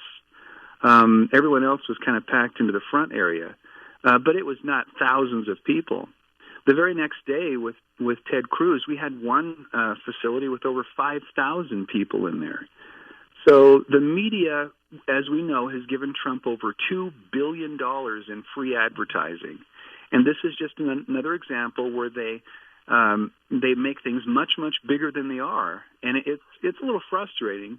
But the media, in my opinion, they started out attacking Trump, and now they're making so much money off of just mentioning the Trump name that they seem to be supporting Trump. So the footage the footage that I saw Friday night, that was not, because they said that there were thousands of people there. And then there were some protesters outside. Did any of them get arrested? I don't know that because they locked us in the building. Really? It's really strange because I have a concealed weapon. I carry a permit. I don't go anywhere without my concealed weapon. They wouldn't let me have my concealed weapon even though I had a permit in the Trump rally. And they wanded people as you were coming in.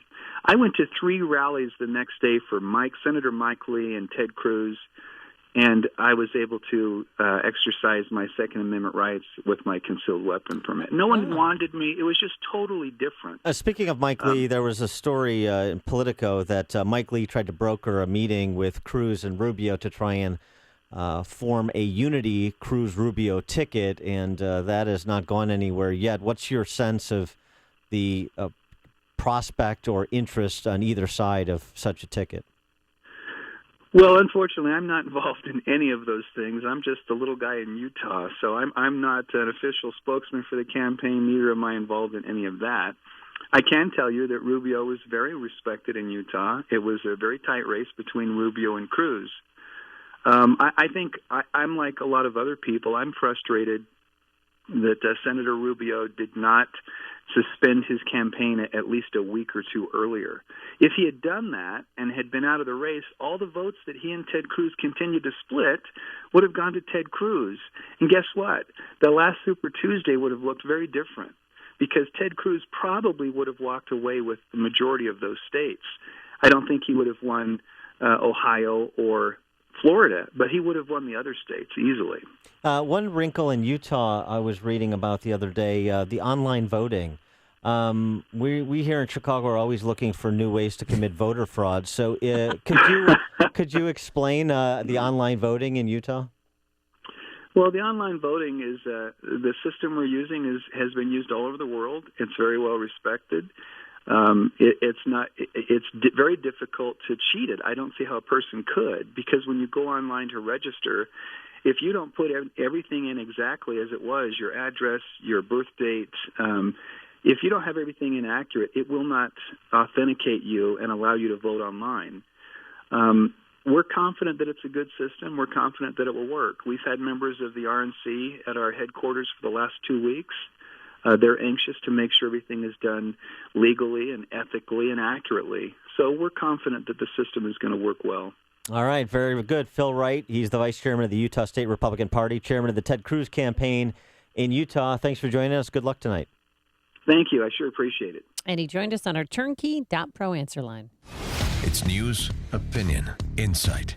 This is Chicago's Morning Answer on AM 560. The Answer. Coming up next, one of Chicago's favorite families is under attack by Donald Trump. We'll explain. But first, here's your forecast. Breezy, warmer, some clouds, some sun, a high of 61 degrees. But enjoy it because the next 2 days, The rain will be moving in. Rain tomorrow, a high of 49. And on Thursday, it's going to be a mix of rain and possibly snow. We love snow in the spring.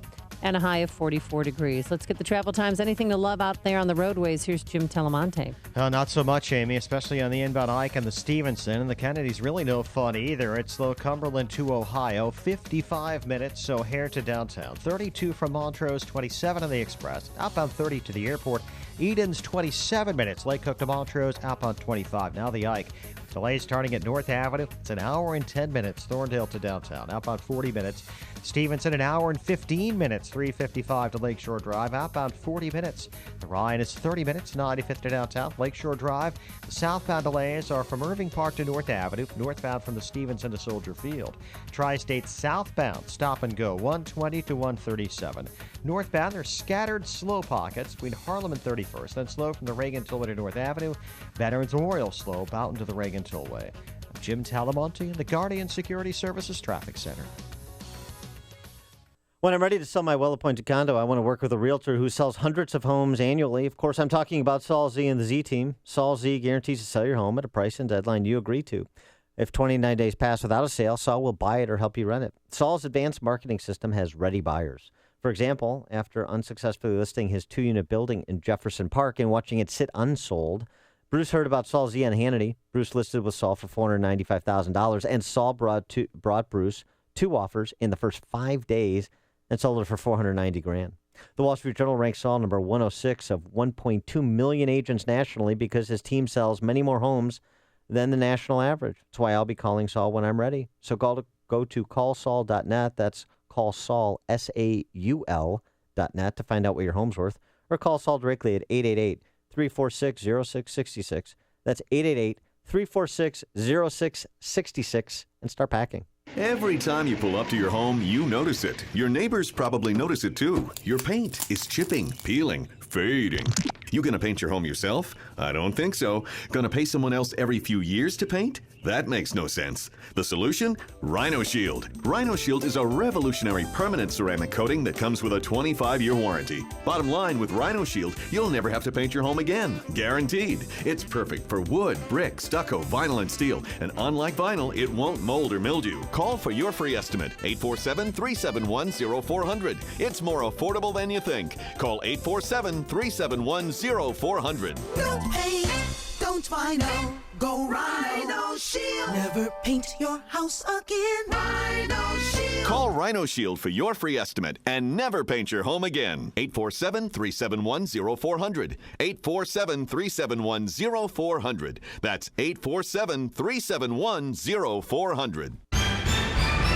Hi, folks. Dr. John Chavez, chiropractor in St. Charles, Illinois, here to thank WIND for helping a cause that's dear to me. I spent part of my childhood on food stamps, and WIND has partnered with Feed the Children, and I'm proud to be a part of their team.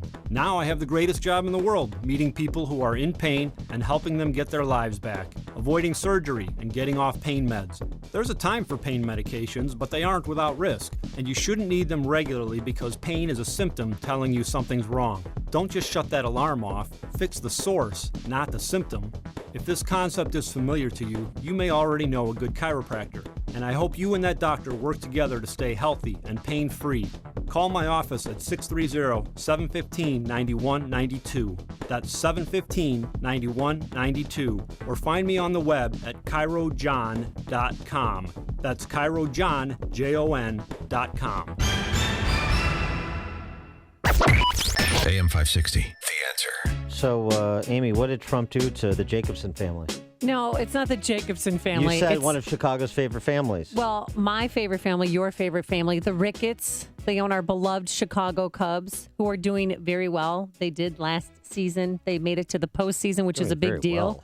Well, they were doing very well, and we've acquired some new players. It's going to be a good year. This is the year, Dan. 107 and counting. So Donald Trump was at a Washington Post editorial board meeting last night, and he was asked about, super PACs that are against him. He's still upset, Dan. He's still hurt that there was a super PAC and they've spent millions of dollars on ads against him in Florida to try and stop him. Obviously, that didn't work, but one family involved in one of the super PACs was Marlene Ricketts, whose family owns the Cubs.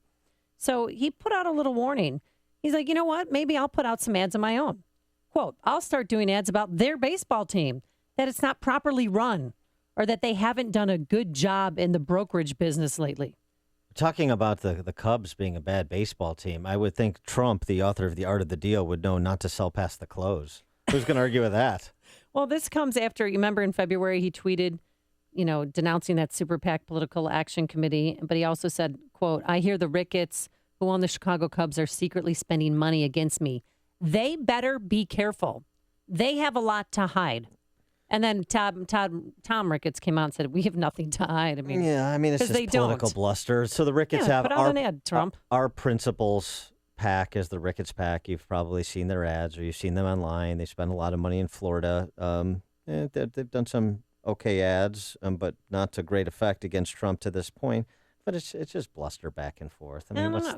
You know what, Donald Trump, if you want to spend your money on, on an anti-Ricketts ad, go ahead. I'm sure that will be really effective in Chicago. But Tom also wrote, so we stand up for what we believe in. We support the causes we think are important, and that is what America should be.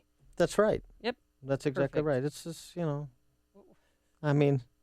what would Trump do? It's all such bluster over, from Trump over, they're exercising their right to finance a message, just as he's financing his message. So Trump should appreciate that they're self-financers. Listen to podcasts of Dan and Amy from the AM 560 mobile app. Download it today at 560theanswer.com/mobile. And now, a moment of objectivism with your Ron Brook and the Ayn Rand Institute. CEO pay is far higher than it was 40 years ago. But is this rising pay deserved? Not according to the critics of inequality. They tell us that no business leader is worth 100 times the lowest paid employee. But the question is, who has the right to decide what constitutes fair pay? The answer is the people cutting the check, the company's owners. The reason shareholders pay CEOs so much is because CEOs matter. The wrong CEO can sink a company. The right CEO can raise a company to great heights. What the inequality critics object to is not that CEOs are getting paid more than they're worth. What they object to is high pay as such. For more, see my forthcoming book with Don Watkins and listen to my show. From the Ayn Rand Institute, I'm Ron Brook. This has been a moment of objectivism from the Ayn Rand Institute. To learn more, listen to the Ron Brook Show, Saturdays at 4 on AM 560, and visit ariradio.com. Why are Ayn Rand's ideas so compelling? Her worldview, her philosophy, expressed dramatically in her novels Atlas Shrugged and The Fountainhead, embodies the ideals stated by the Founding Fathers in the Declaration of Independence and sets forth the requirements necessary to achieve a flourishing life. She called her philosophy objectivism and said it was a philosophy for living on Earth. Today, decades after her death, objectivism continues to stir debate and inspire passion for the spirit of individualism and the enduring American dream. If medications haven't helped you treat your depression, why haven't you tried TMS therapy offered by Theramind? Now there is a way to successfully treat your depression without the need for meds and their harmful side effects. TMS therapy is covered by most insurance, including Blue Cross Blue Shield of Illinois and Medicare. Don't continue to suffer needlessly. Call Theramind. Don't wait. Call Theramind now. 847-562-5868. The single greatest advancement to date in treating depression is TMS. It's an FDA-cleared, non-drug, safe, and effective treatment. TMS has already changed the lives of over 50,000 patients. Why not you? Visit tmsmind.com. Depression can be beaten, and without drugs. Call Theramind today, 847-562-5868, or get more info at tmsmind.com. That's Theramind at 847-562-5868, or online at tmsmind.com.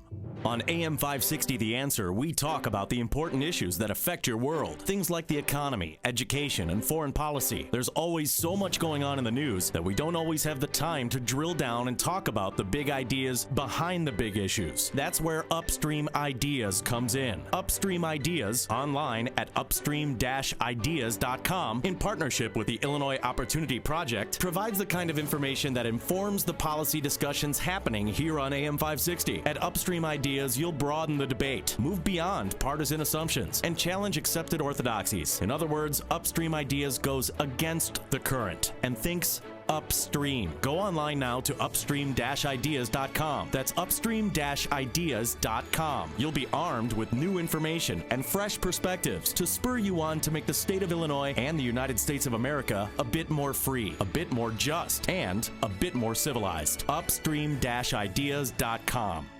Hi, Auntie Christine. Thanks for the Easter basket you sent me. It has all my favorite candies and a stuffed bunny rabbit. Surprise the little ones in your life with personalized Easter baskets from Personal Creations. Each basket comes filled with free candy and a free stuffed bunny, all for $19.99. Plus, you can have a name embroidered on the fabric liner for free. To get this special Easter deal, go to personalcreations.com. Click the orange star in the upper right corner and enter the secret code 1111. That's personalcreations.com, secret 1111. WIND Chicago News Time is 8 o'clock. This is a Fox News alert. I'm Dave Anthony. French President Hollande is saying that the all of Europe was attacked and Brussels, Belgium was hit. That was the chaos after two explosions at the airport left at least 11 dead. We had a big bang. Everybody cried. We saw kind of smoke, It was very loud. A subway station was also bombed, killing at least 15 people. Fox's Kitty Logan live in our European bureau. Dave, a witness said he heard shouting in Arabic before the blast hit the busy departure lounge at Brussels airport. The Belgian prosecutor says it's likely at least one bomb was a suicide attack. Police say they're carrying out searches and are bringing extra troops into the capital. The city is on lockdown and people are being advised to stay indoors. Authorities across Europe are stepping up security at airports and in other public areas. Air traffic in and out of Brussels has been stopped. It's not yet known who was responsible for the attacks, but last Friday, a key suspect in the Paris attacks was arrested in Brussels, Dave. Kitty, President Obama has been briefed in Cuba. Donald Trump reiterated his call to close our borders to Muslim refugees. We're taking in people without real documentation. We don't know where they're from, who they are. Ted Cruz says radical Islam's at war with us. John Kasich says we need to strengthen ties with our allies to root out evil. The polls are just opening in Arizona as more Americans vote today. Fox's Jessica Rosenthal live in Phoenix.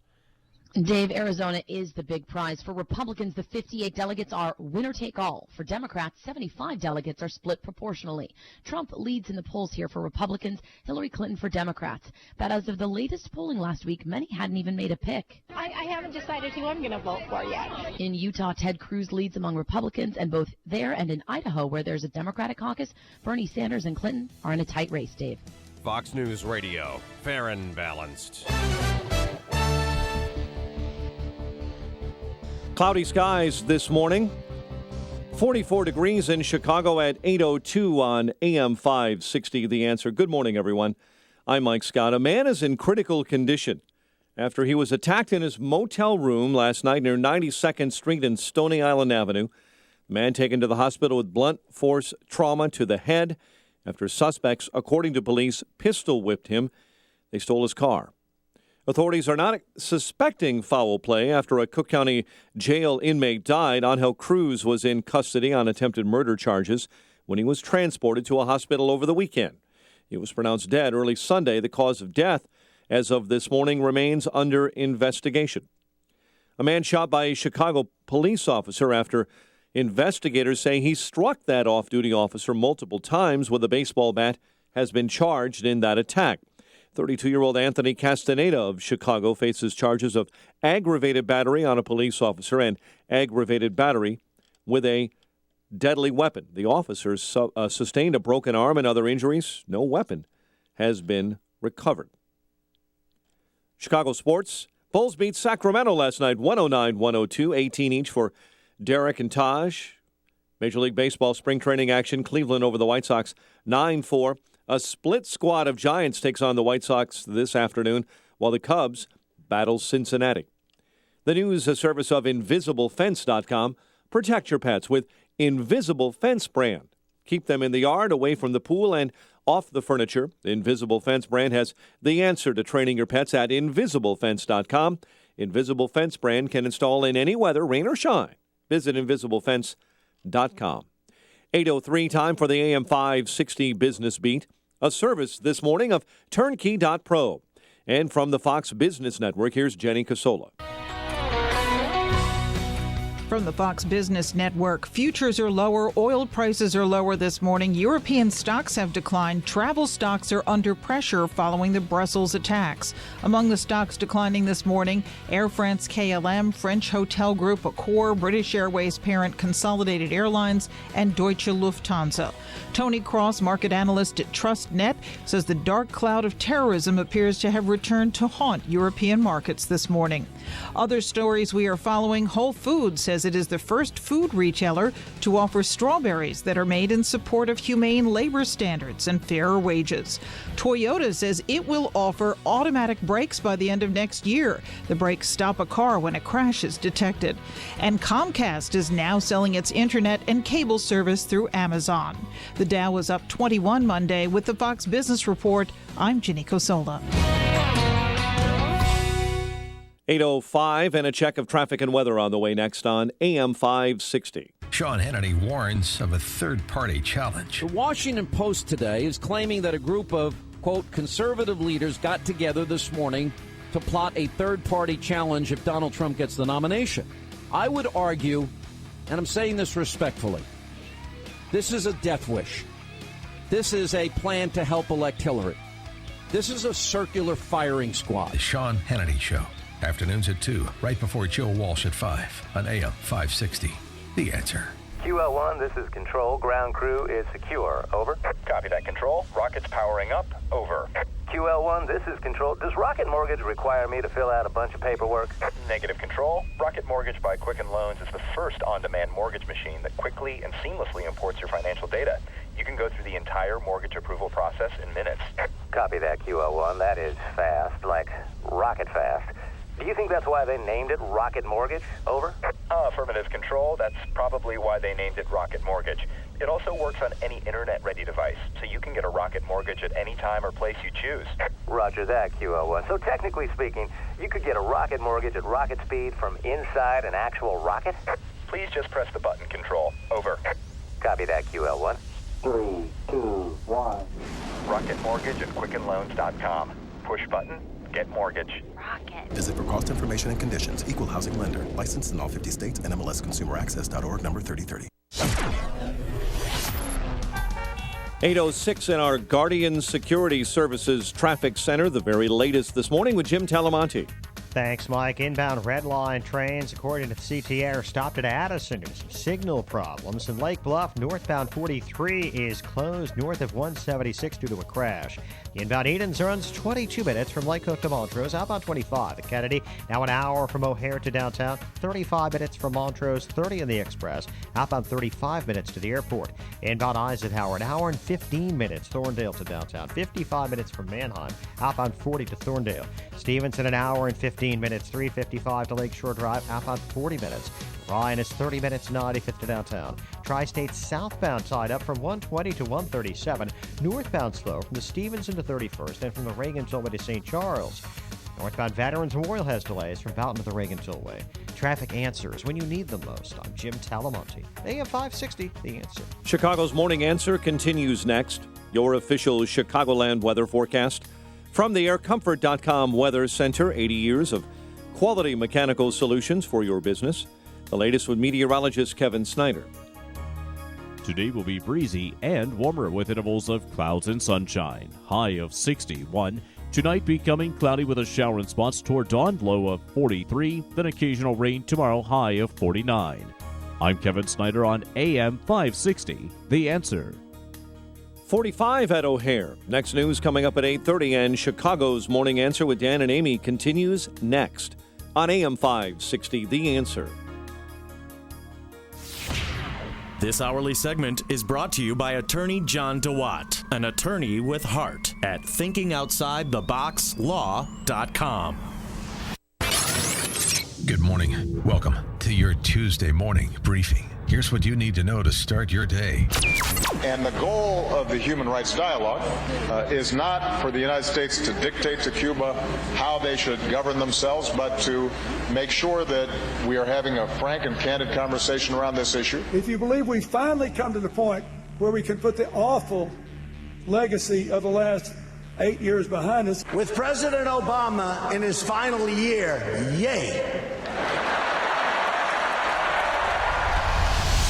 This is Chicago's Morning Answer with Dan Proft and Amy Jacobson on AM 560. The Answer.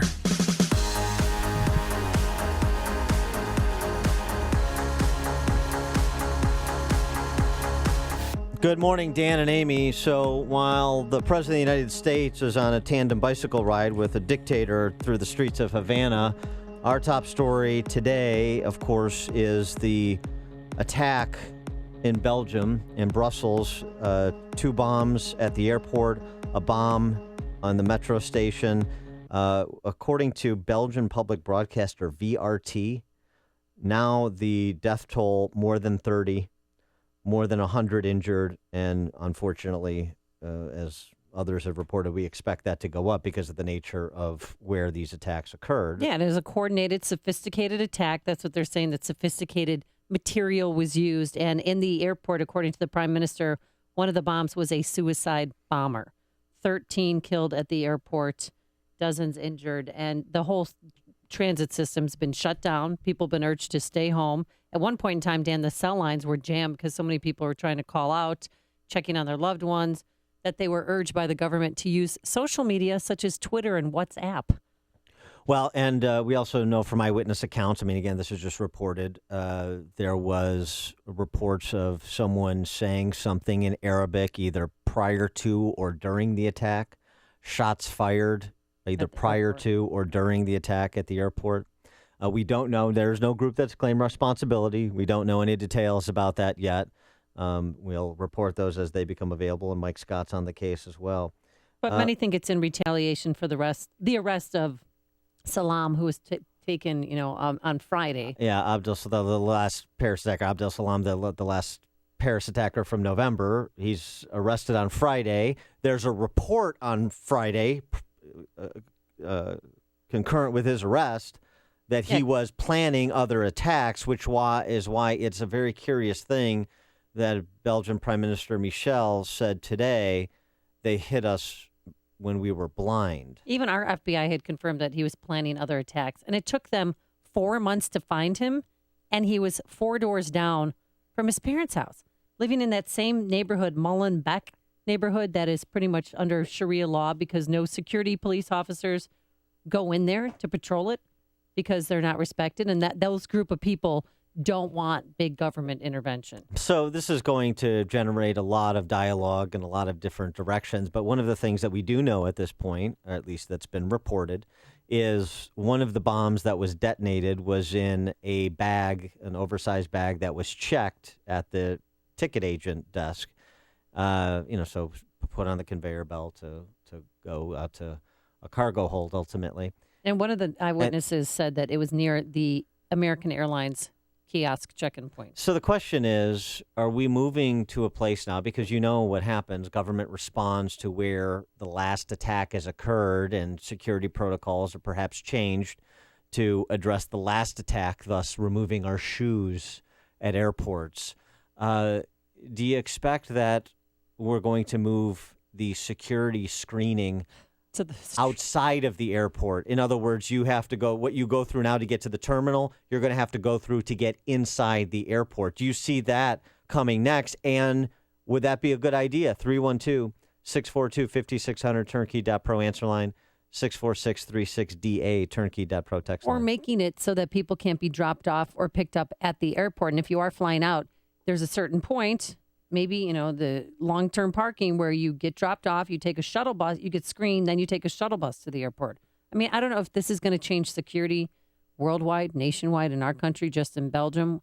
We don't know. Well, I have to say, I hate to always be reactive, but by the same token, watching the TSA agents in action at O'Hare and Midway and other airports molesting my son does not inspire confidence. No. I don't feel more secure knowing that they're on the other side of those screening devices, or they're standing around in case, and that's basically in case something happens. Now, I'm sure there are exceptions to that, but my experience, I'm just giving my anecdotal experience, has not been one that says, boy, this is a place that is impenetrable. Well, they're not exuding confidence to me This that is- they know what they're doing, because at every airport, Dan, the rules are different. Sometimes I can carry that on. Sometimes I can't. Sometimes my belt goes off. Sometimes it doesn't. I pretty much wear the same outfit when I travel. So it's just, there Yeah. seems to be different rules and different types of TSA agents. at Well, every airport. I'm a little bit less worried about utility belts, like preventing superheroes from getting on planes,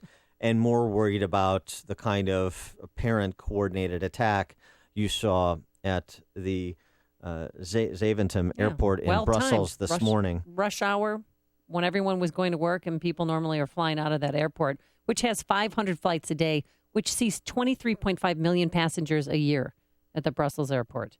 Robert in Northbrook, you're on Chicago's Morning Answer. Yeah, there's nothing you can do to stop all of these attacks. Absolutely nothing. They probably stopped half a dozen. They even caught this guy, and they're doing their job. They caught this guy, needle in a haystack, and yet they still have a terrorist attack. The only way you're going to stop these attacks is if you go to the root of the problem. Now, the attacks have been increasing over the last 25 years, so you got to figure that the root of the problem is growing and getting worse. So what's going on? That's the root of the problem. Maybe we should stop bombing some of these Arab countries. Maybe that would help a little bit. Thanks for the call, Robert. You think that's the root cause of the problem?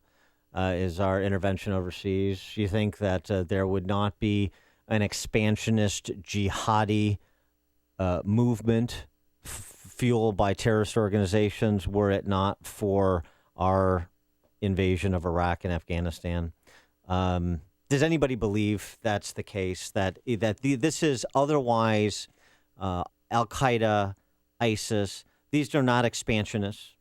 These are not apocalyptic revolutionaries by their own kind of description, but for U.S. involvement internationally. They would be kind of quiet, neighborly types, but for U.S. involvement in the international arena. I just don't believe that. What do you do? Do you go in and dismantle these neighborhoods that have set up their own Sharia law? Because they're everywhere. They're not Belgium. They're in France. They're in Sweden. They're in Finland. You don't dismantle them. What do? You provide for the rule of law, equal treatment before the secular national law, like we have in this country. Mm-hmm. That's what you do. You don't allow your sovereignty to be grabbed neighborhood by neighborhood as a country or as a state or as a community and say, no, we're going to set up this rule of law that runs in many respects contrary to the rule of law in peaceful pluralist societies and allow you to impose your will on the rest of us. Yeah, but if police officers are afraid to go in there, they have a serious problem. Well, right. So if France or Belgium wanted to do something about these neighborhoods, they don't have the resources to do something? Yes, they do. This has been, from the beginning, in Western Europe, just as the United States, about political will. It's about political will. Ben in Waukegan, you're on Chicago's Morning Answer. Yeah, Dan, I don't understand how people like you can't figure out when you bomb a country to smithereens and people don't have any place to live, and then they become refugees, how that is not impacting everyone in the world.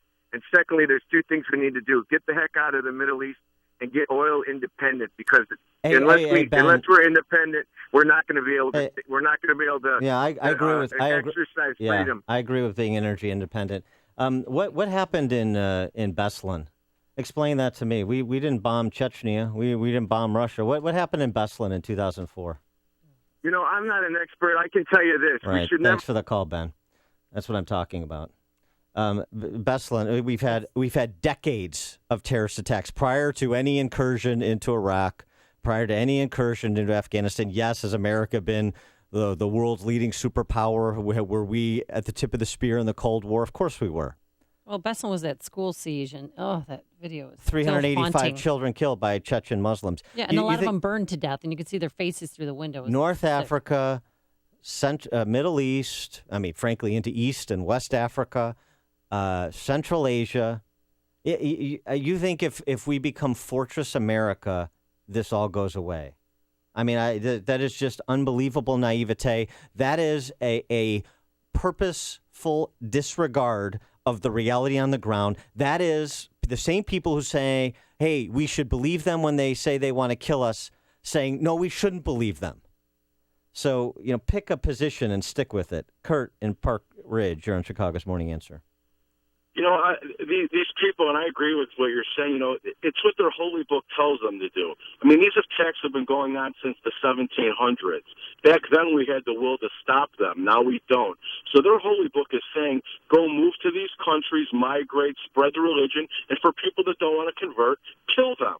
And that's what they do. They're killing them. The Quran says to terrorize people if they don't want to convert, and they're following their religious book. These people are very devout, these Muslims that are doing it. Thanks for the call, Kurt. And I make the point, Andy McCarthy makes this point all the time, there's a difference between acting on antipathy towards the West and just having antipathy towards the West. It is still a small percentage of Muslims globally that act to destroy the West. But the antipathy towards the West runs deep. And both realities need to be contemplated and need to inform the policy choices that we make. Sean in Elmwood Park.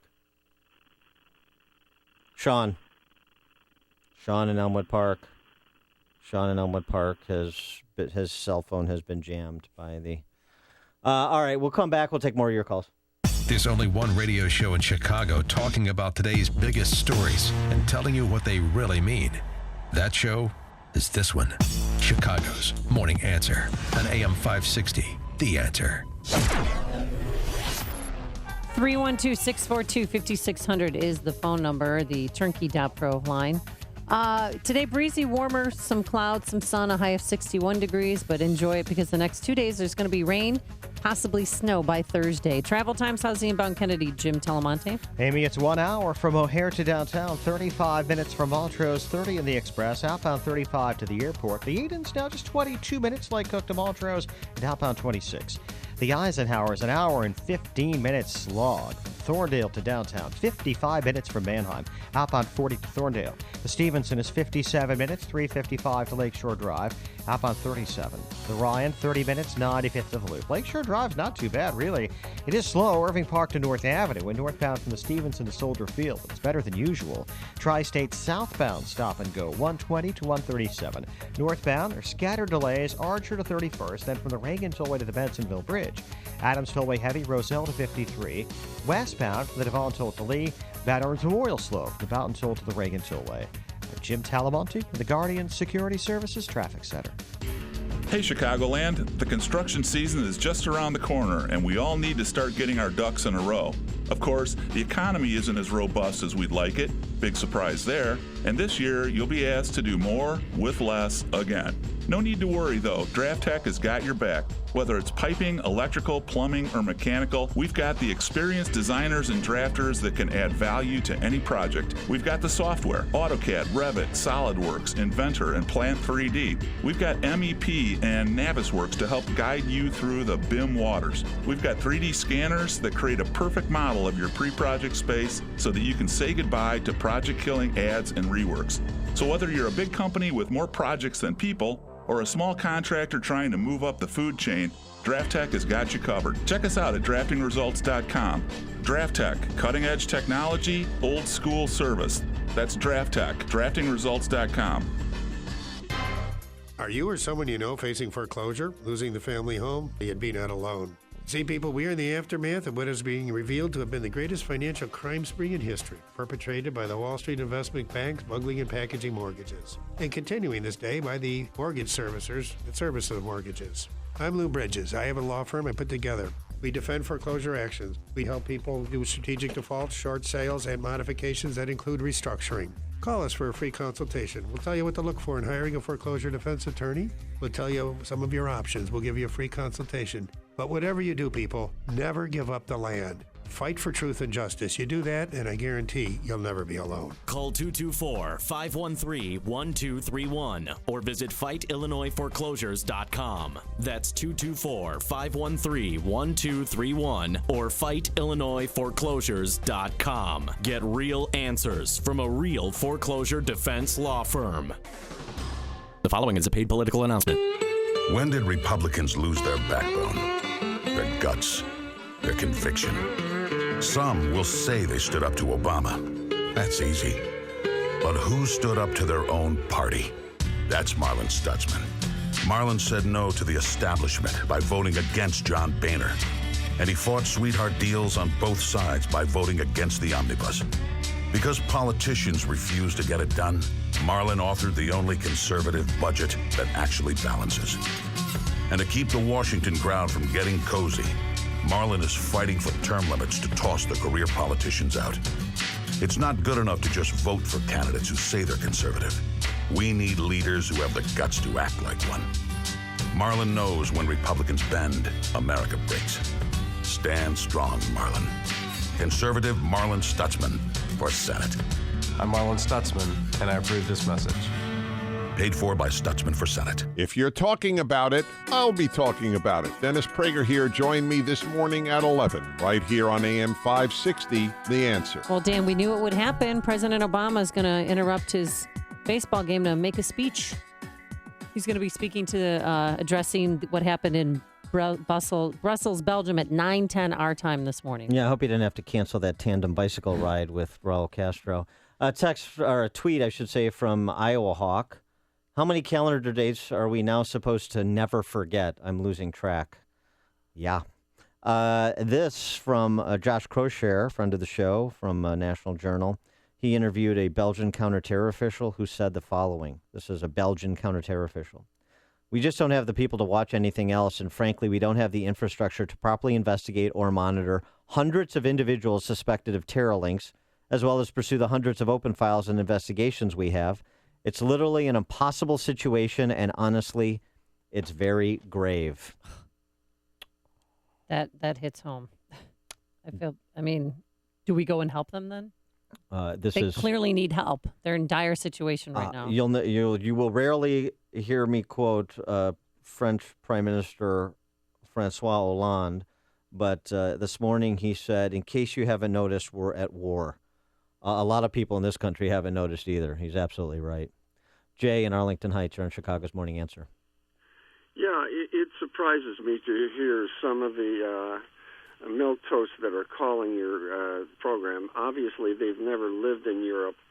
When you have major cities within a particular continent and around the world that have been infiltrated in terms of the numbers of a particular group that will not abide by the laws of that land, in fact have instituted their own laws, what do you expect?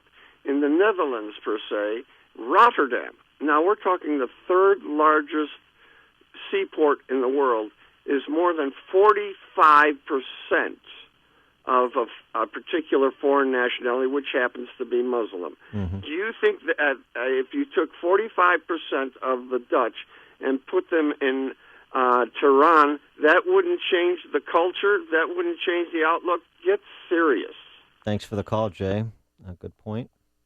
Linda in Barrington, you're on Chicago's Morning Answer. Good morning. I just want to say that anybody who thinks this is happening because we've attacked or invaded the Middle East needs to get the book Thomas Jefferson and the Tripoli Pirates. He had to battle Muslim terrorists who were attacking our merchant ships, taking our merchandise, and enslaving and killing our sailors. So this has been going on for a very long time. This is nothing we did in the last 30 years. Yeah, good point. A couple of 100 years back, you're right. Thanks for the call, Linda. Lee in Hammond. Hi. I think it's George Washington's farewell address where he told us to stay out of foreign entanglements. Plus, you've got the United States so you can go back to when we installed the Shah of Iran in 1956. You could also go back to after World War II when we got involved with the Western powers in the Great Game. They've been involved. Western forces or Western powers have been involved in that region since like 1843, trying to wrest control of that region. So that and our liberalization of the immigration laws in Europe and this country is what's driving all of this. And like one of the callers said earlier, is it any wonder that this is going on when your immigration laws are so lax that they let lunatics into your country? Thanks for the call, Lee. Although, like Linda said, you could also go back to the Barbary pirates of the early 1800s. Before you see it on TV, share it on Facebook, or read about it in the paper. Hear it here first. This is Chicago's Morning Answer on AM 560. The Answer.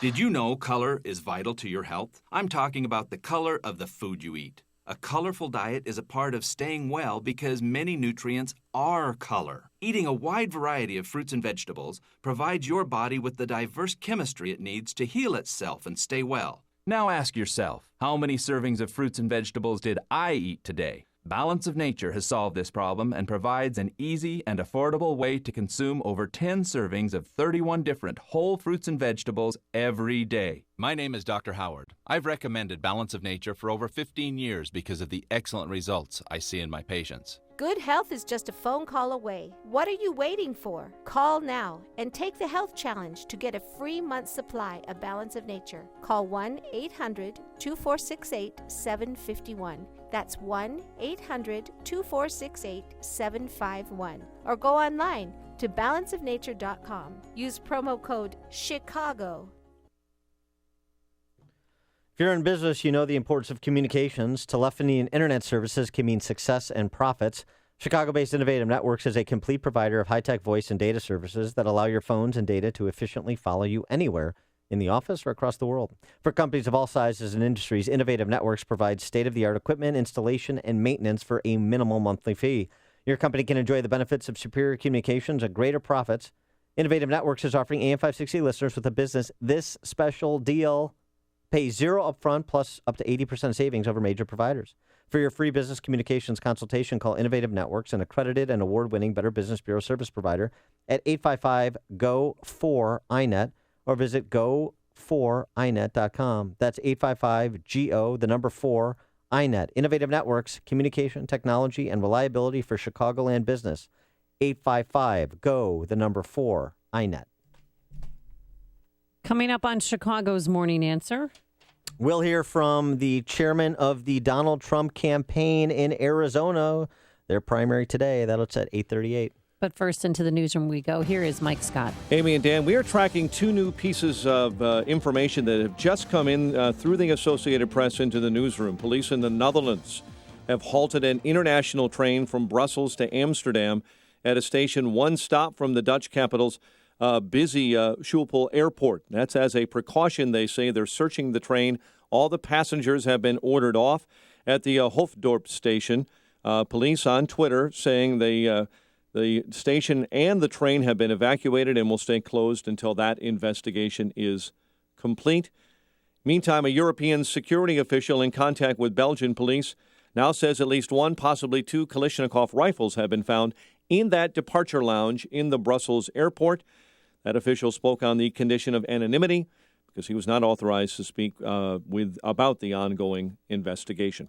In this country, speaking just outside the Belgian embassy this morning, Ambassador John Verbeek says his people will overcome today's terror attack in Brussels. We are a resilient people. We are a resilient capital.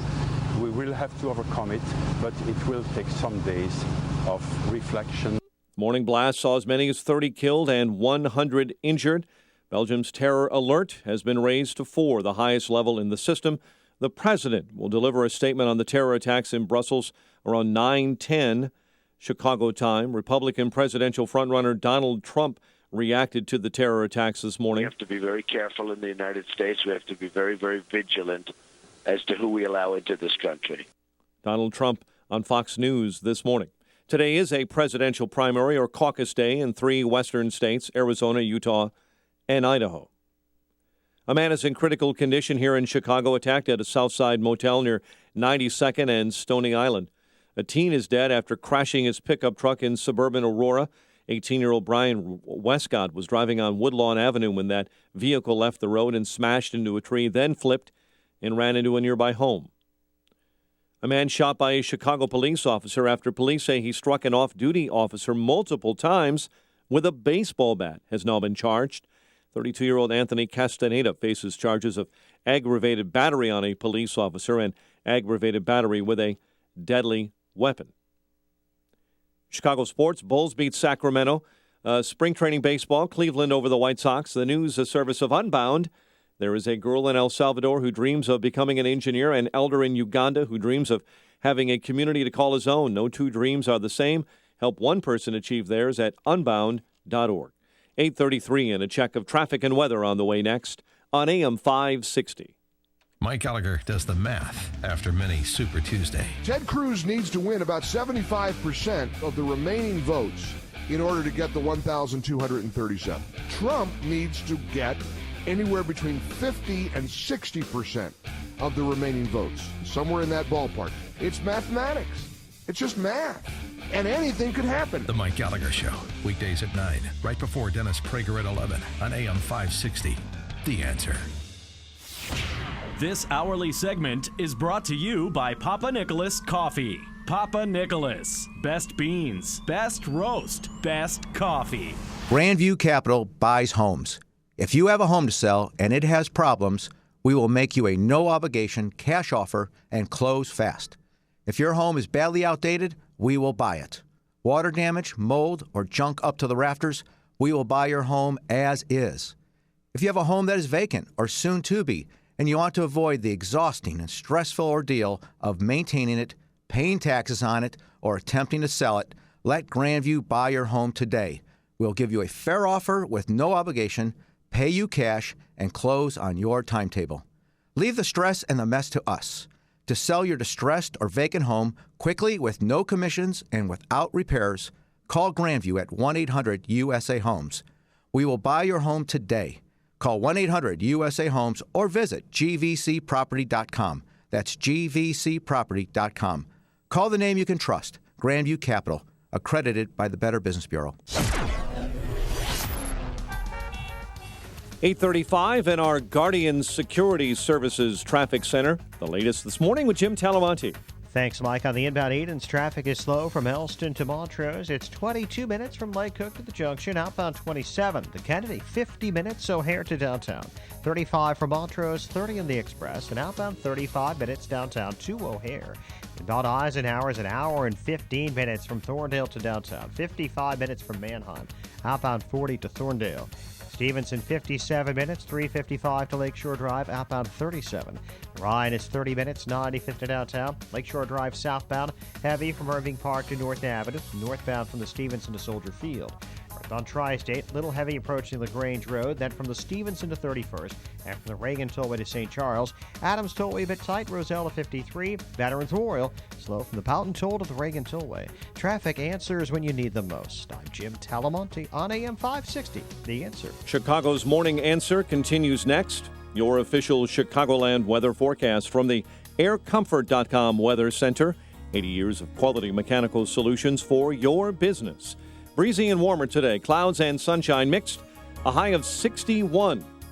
Currently, we have 45 at O'Hare. Next news at 9. Breaking news coverage of the latest from Belgium and around the world as needed. Chicago's Morning Answer with Dan and Amy continues next on AM 560, The Answer. This hourly segment is brought to you by the New American Funding Show, walking you through stress-free mortgage options. Sunday afternoons at 1 on AM 560, The Answer. AM 560, The Answer. Good morning, Dan and Amy. So just updating these dismal numbers. The Belgian health minister now saying 31 confirmed dead, 136 injured in the bombings this morning at the airport in Brussels and the metro station. Yeah, suicide bomber, and then another second bomb at the airport. And they also found assault rifles in the lounge area. And that's where that Starbucks was, where some of the witnesses said that that's where the suicide bomber had detonated himself in the attack. So we'll stay on this story. As we said before, President Obama is going to take time away from visiting with his communist friends in Cuba to address the attack at 10 after 9 a.m. our time. But we also have two primaries going on, so this will certainly inform the dialogue in the presidential race. Two primaries today in the Republican side, Arizona and Utah. And since so much has been made of the Donald Trump rallies and some of the conflict at those rallies, one Tucson police officer, an African-American police officer named Brandon Tatum, decided to take it upon himself and attend a Trump rally. And in then, plain clothes, though, right? Not as a police officer. correct, in plain clothes. And then he took to Facebook to report to the world what he found. And I have to be honest, I felt very uncomfortable there. I mean, there was a lot of police officers there or whatever, but I felt uncomfortable. I felt like at any moment with the climate of these protesters, this wasn't the people that was involved in Trump's rally. It was these protesters that at any moment I could get sucker punched by somebody because they're just outrageously screaming and yelling and not really saying anything but hateful slurs, calling them a racist, calling people that were involved racists and haters. And the funny thing is, these people are the most hateful, evil people that I've ever seen. I could not believe what I saw. He's talking about the protesters, not the Trump supporters or interested parties attending the rally to hear what Trump has to say.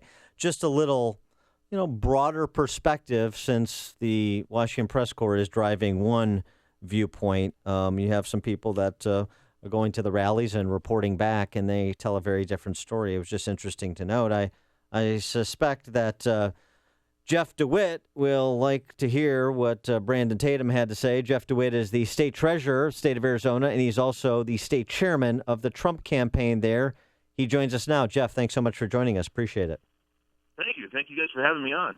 So give us the state of play in Arizona. I know Trump has a lead, but there was some discussion that Ted Cruz may rally late to close that margin and make it competitive. How do you see things playing out this evening?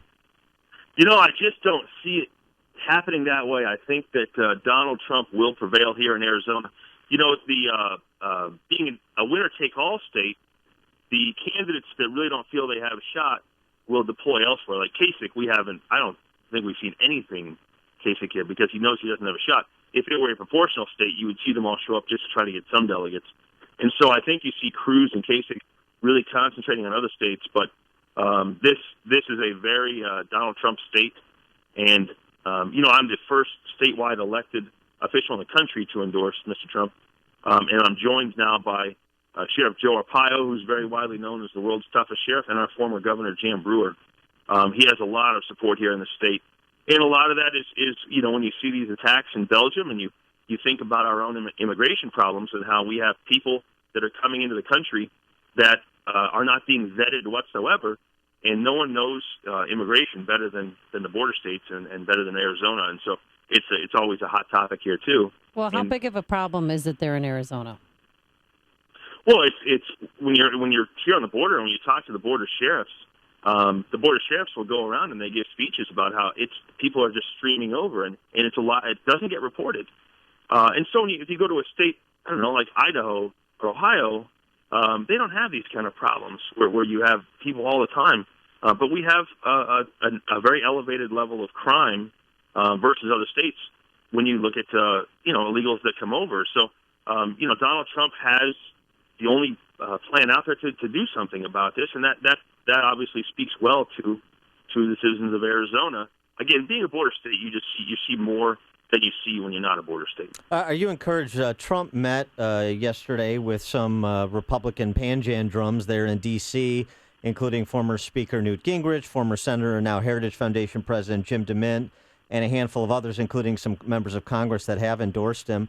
Are you encouraged that there is at least the beginnings of more Beltway embrace of Donald Trump? Absolutely. And Donald Trump very much wants to bring unity to the Republican Party.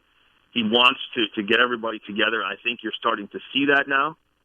In the other side of things, people are realizing that just from a mathematical standpoint, when you count delegates, it's going to be very difficult for anyone else to win. A person like John Kasich, he's already mathematically ruled out. And so it's kind of a crazy thing that he hasn't dropped out.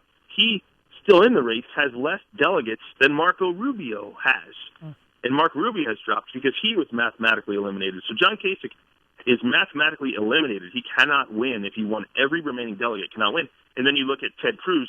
within a few weeks, he could quite possibly be in the same boat. I think right now he has to get 82% of all the delegates to win, and it's just not possible. So you'll see him mathematically eliminated. And so as it comes around, people are going to realize that if they continue to attack Donald Trump, all they're doing is helping Hillary Clinton in the fall. And so we have to get unity to the party now. We have to get behind our front runner, and we have to move forward because the most important thing is winning the election in the fall. Hey, Jeff, guess what I call John Kasich? I call him the one-state wonder. So has he been to? Very true. Thank you. Has he been to Arizona at all? I have not seen or heard of him here at all. I'd hate to find out later that he was, but I'm inclined to say no because I've heard of nothing, and I don't know if he has even a team here in Arizona doing anything. So over the weekend, you had a bunch of people arrested, 3 in Fountain Hills and then 1 at the rally at the Tucson Convention Center.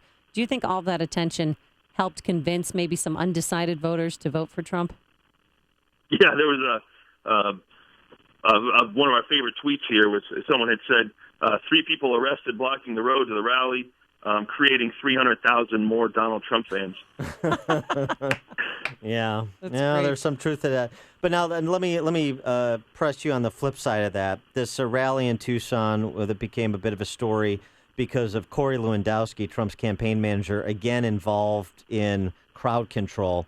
And regardless of kind of did he do anything substantial or not in terms of grabbing someone or inappropriately touching someone, Lewandowski, the campaign manager of the leading candidate for president of the United States, involved in crowd control. The campaign manager, the leading candidate of the president for president of the United States, facing allegations of pushing sexually suggestive comments to reporters. This is from a BuzzFeed story. Do you have any concerns about kind of the internal management of the Trump campaign and Lewandowski becoming more of a story than he should be as a kind of behind-the-scenes manager? No, so much of that is misinformation. Corey is a great, great guy. He's a good friend of mine. I know him well. Okay. And in fact, when he was the thing he was accused of at the Tucson rally, I was standing 10 feet from him when it happened. We had both gone into the crowd to do crowd control because these protesters were doing despicable, horrible things in the crowd. These 25 people came in as a group, chanting these horrible things. We let them go for over 10 minutes. We thought, okay, they'll wear themselves out. And then we realized what happened when you let them go is they're not getting the attention that they want. They started turning in the crowd. They started pushing the crowd. They were hitting the crowd. I saw So wait, you're telling me that as a state treasurer of Arizona, you jumped down there and you were involved in crowd control? Absolutely. I'm not going to let these people. You should see these protesters were harassing women and children. I saw this female protester putting a middle finger to a woman and a child and saying "F Trump" and doing all these things. And quite frankly, so I jumped in front of that. I would rather they do that to me than they do it to a mom and a child. I would never want to see that happen. So yeah, absolutely, I got in it. And you know what? Here's the great thing: we were able to get, because the police didn't want to get involved, believe it or not, at that point, and they wanted it to get further along. And so we jumped in, and we were able to get 25 protesters out, where the absolute worst thing that people said was, oh, Corey they think he had 2 fingers on someone's collar as this guy dove forward anyways. But you can see that he had no exertion on Corey's part. It was the fellow next to him that had pulled the guy back. But there was no exertion. So that's the worst thing they have. And we were able to get 25 people out of the crowd, out of the building, which the crowd was very happy about. These people were saying the most despicable, horrible things. And here we had a bunch of great Trump supporters, great American patriots that were there very peacefully, there to hear Donald Trump, hear the candidate. And don't forget, this was a private event. So we are allowed to control who's in there and who's not. We paid for the venue. So this is not like having an open thing in a park or somewhere else where then everyone's allowed. This is a private event that we had rented, and we are absolutely allowed to kick people out that we don't want there. All right. Well, the one thing that we know for certain is that the state treasurer of Arizona is tougher than the state treasurer of Illinois. We definitely know that. All right. He's Jeff. Hold on. I know Mike. He's a good guy. I like Mike. Yeah, you destroy him. Yeah. Well, he's got that height advantage, though, Dan. Yeah. He's the tallest state treasurer. I'm actually the second tallest, though. He's 6'8", I'm 6'5". Yeah, I put my money on you. Jeff DeWitt, State Treasurer of Arizona and the State Chairman of the Trump campaign in Arizona. Thanks so much for joining us. We appreciate your time. Thanks, Dan. Thanks, Amy. Learned a lot. He joined us on our turnkey.pro answer line. You're listening to Chicago's Morning Answer with Dan Proft and Amy Jacobson on AM 560. The Answer. Donald Trump, President Obama addressing the nation at 9:10, and Senator Ted Cruz talking about the terrorist targets, and we'll bring that to you later. But up next, Dan, do you want to tease this or should I? I'll tease it. Okay. The man with a bionic penis has found love. But first, the weather. No, that was a bad tease. You could do that better. It's going to be breezy and warm. Clouds and some sunshine, a high of 61 degrees. Then the next 2 days, there's going to be some rain around here and possibly snow by Thursday. Anything on the roadways? Here's Jim Telemonte. Good morning, Amy and Dan. Inbound Kennedy, pretty heavy from Lawrence to the Burns Circle. It's 55 minutes, O'Hare to downtown. 40 from Montrose, 35 on the Express. Outbound, it's a 7-minute delay from Montrose to Sayre. Eden's 21 minutes, Lake Cook to Montrose, outbound 27. The Eisenhower, an hour and 15 minutes, Thorndale to downtown. 58 minutes from Manheim, outbound 40 to Thorndale. Stevenson, 57 minutes, 3:55 to Lakeshore Drive. There's additional road work at King Drive in the right lane. It's jamming things up. The Ryan, 30 minutes, 95 to downtown. Northbound Tri-State, slow from the Stevenson to 31st. Reagan Tollway to St. Charles. Adams Tollway heavy. Roselle to 53. I'm Jim Talamonte in the Guardian Security Services Traffic Center. On AM 560 The Answer, we talk about the important issues that affect your world. Things like the economy, education, and foreign policy. There's always so much going on in the news that we don't always have the time to drill down and talk about the big ideas behind the big issues. That's where Upstream Ideas comes in. Upstream Ideas, online at upstream-ideas.com, in partnership with the Illinois Policy Institute, provides the kind of information that informs the policy discussions happening here on AM 560. At Upstream Ideas, you'll broaden the debate, move beyond partisan assumptions, and challenge accepted orthodoxies. In other words, Upstream Ideas goes against the current and thinks upstream. Go online now to upstream-ideas.com. That's upstream-ideas.com. You'll be armed with new information and fresh perspectives to spur you on to make the state of Illinois and the United States of America a bit more free, a bit more just, and a bit more civilized. Upstream-ideas.com. Winter weather is here, and this season's roller coaster ride and temperatures can be especially taxing on your business's mechanical HVAC system. That's why it's important to schedule a comprehensive review of your system today with Air Comfort, Chicagoland's leading mechanical professionals. For more than 80 years, Air Comfort has maintained hundreds of businesses' HVAC systems throughout Chicagoland and Northwest Indiana. Why do they trust their mechanical systems to Air Comfort? It's simple. Because they understand that Air Comfort has the best trained and highly skilled team of award-winning technicians. That's why Air Comfort is recognized as an MSCA Star Contractor, a designation achieved by only 2% of contractors nationwide. With a large service fleet of more than 80 fully equipped vehicles, chances are that an Air Comfort technician is nearby. Schedule your system check by calling now, 708-345-1900, or online at aircomfort.com. I feel great. I've always felt pretty good, but once I started taking them in September, I couldn't have felt any better. Everybody in my household's been sick through the holidays. We've had bad snowstorms here, and I feel great. This is a wonderful thing. I'm really getting a lot of benefits from it.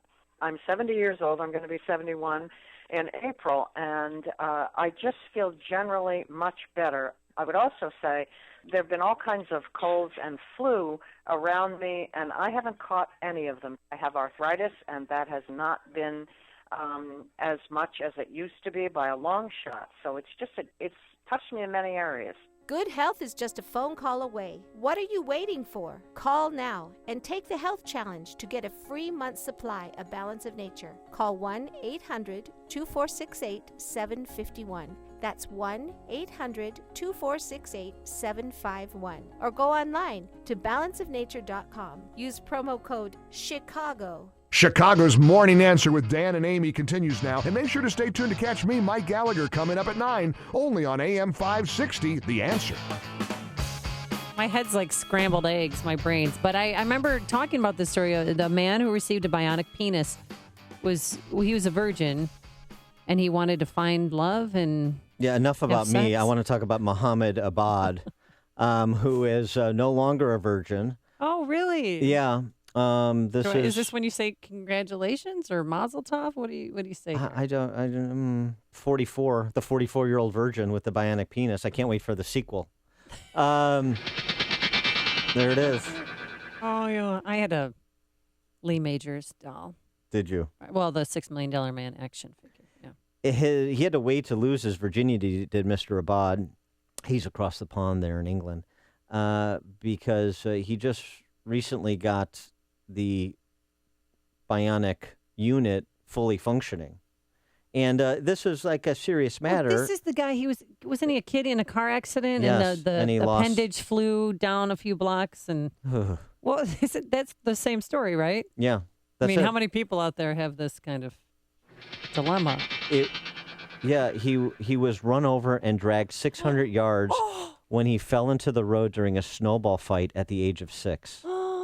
So, I mean, you know, cut the guy some slack, give him a bionic penis or something. Somebody just texted a nice bumper.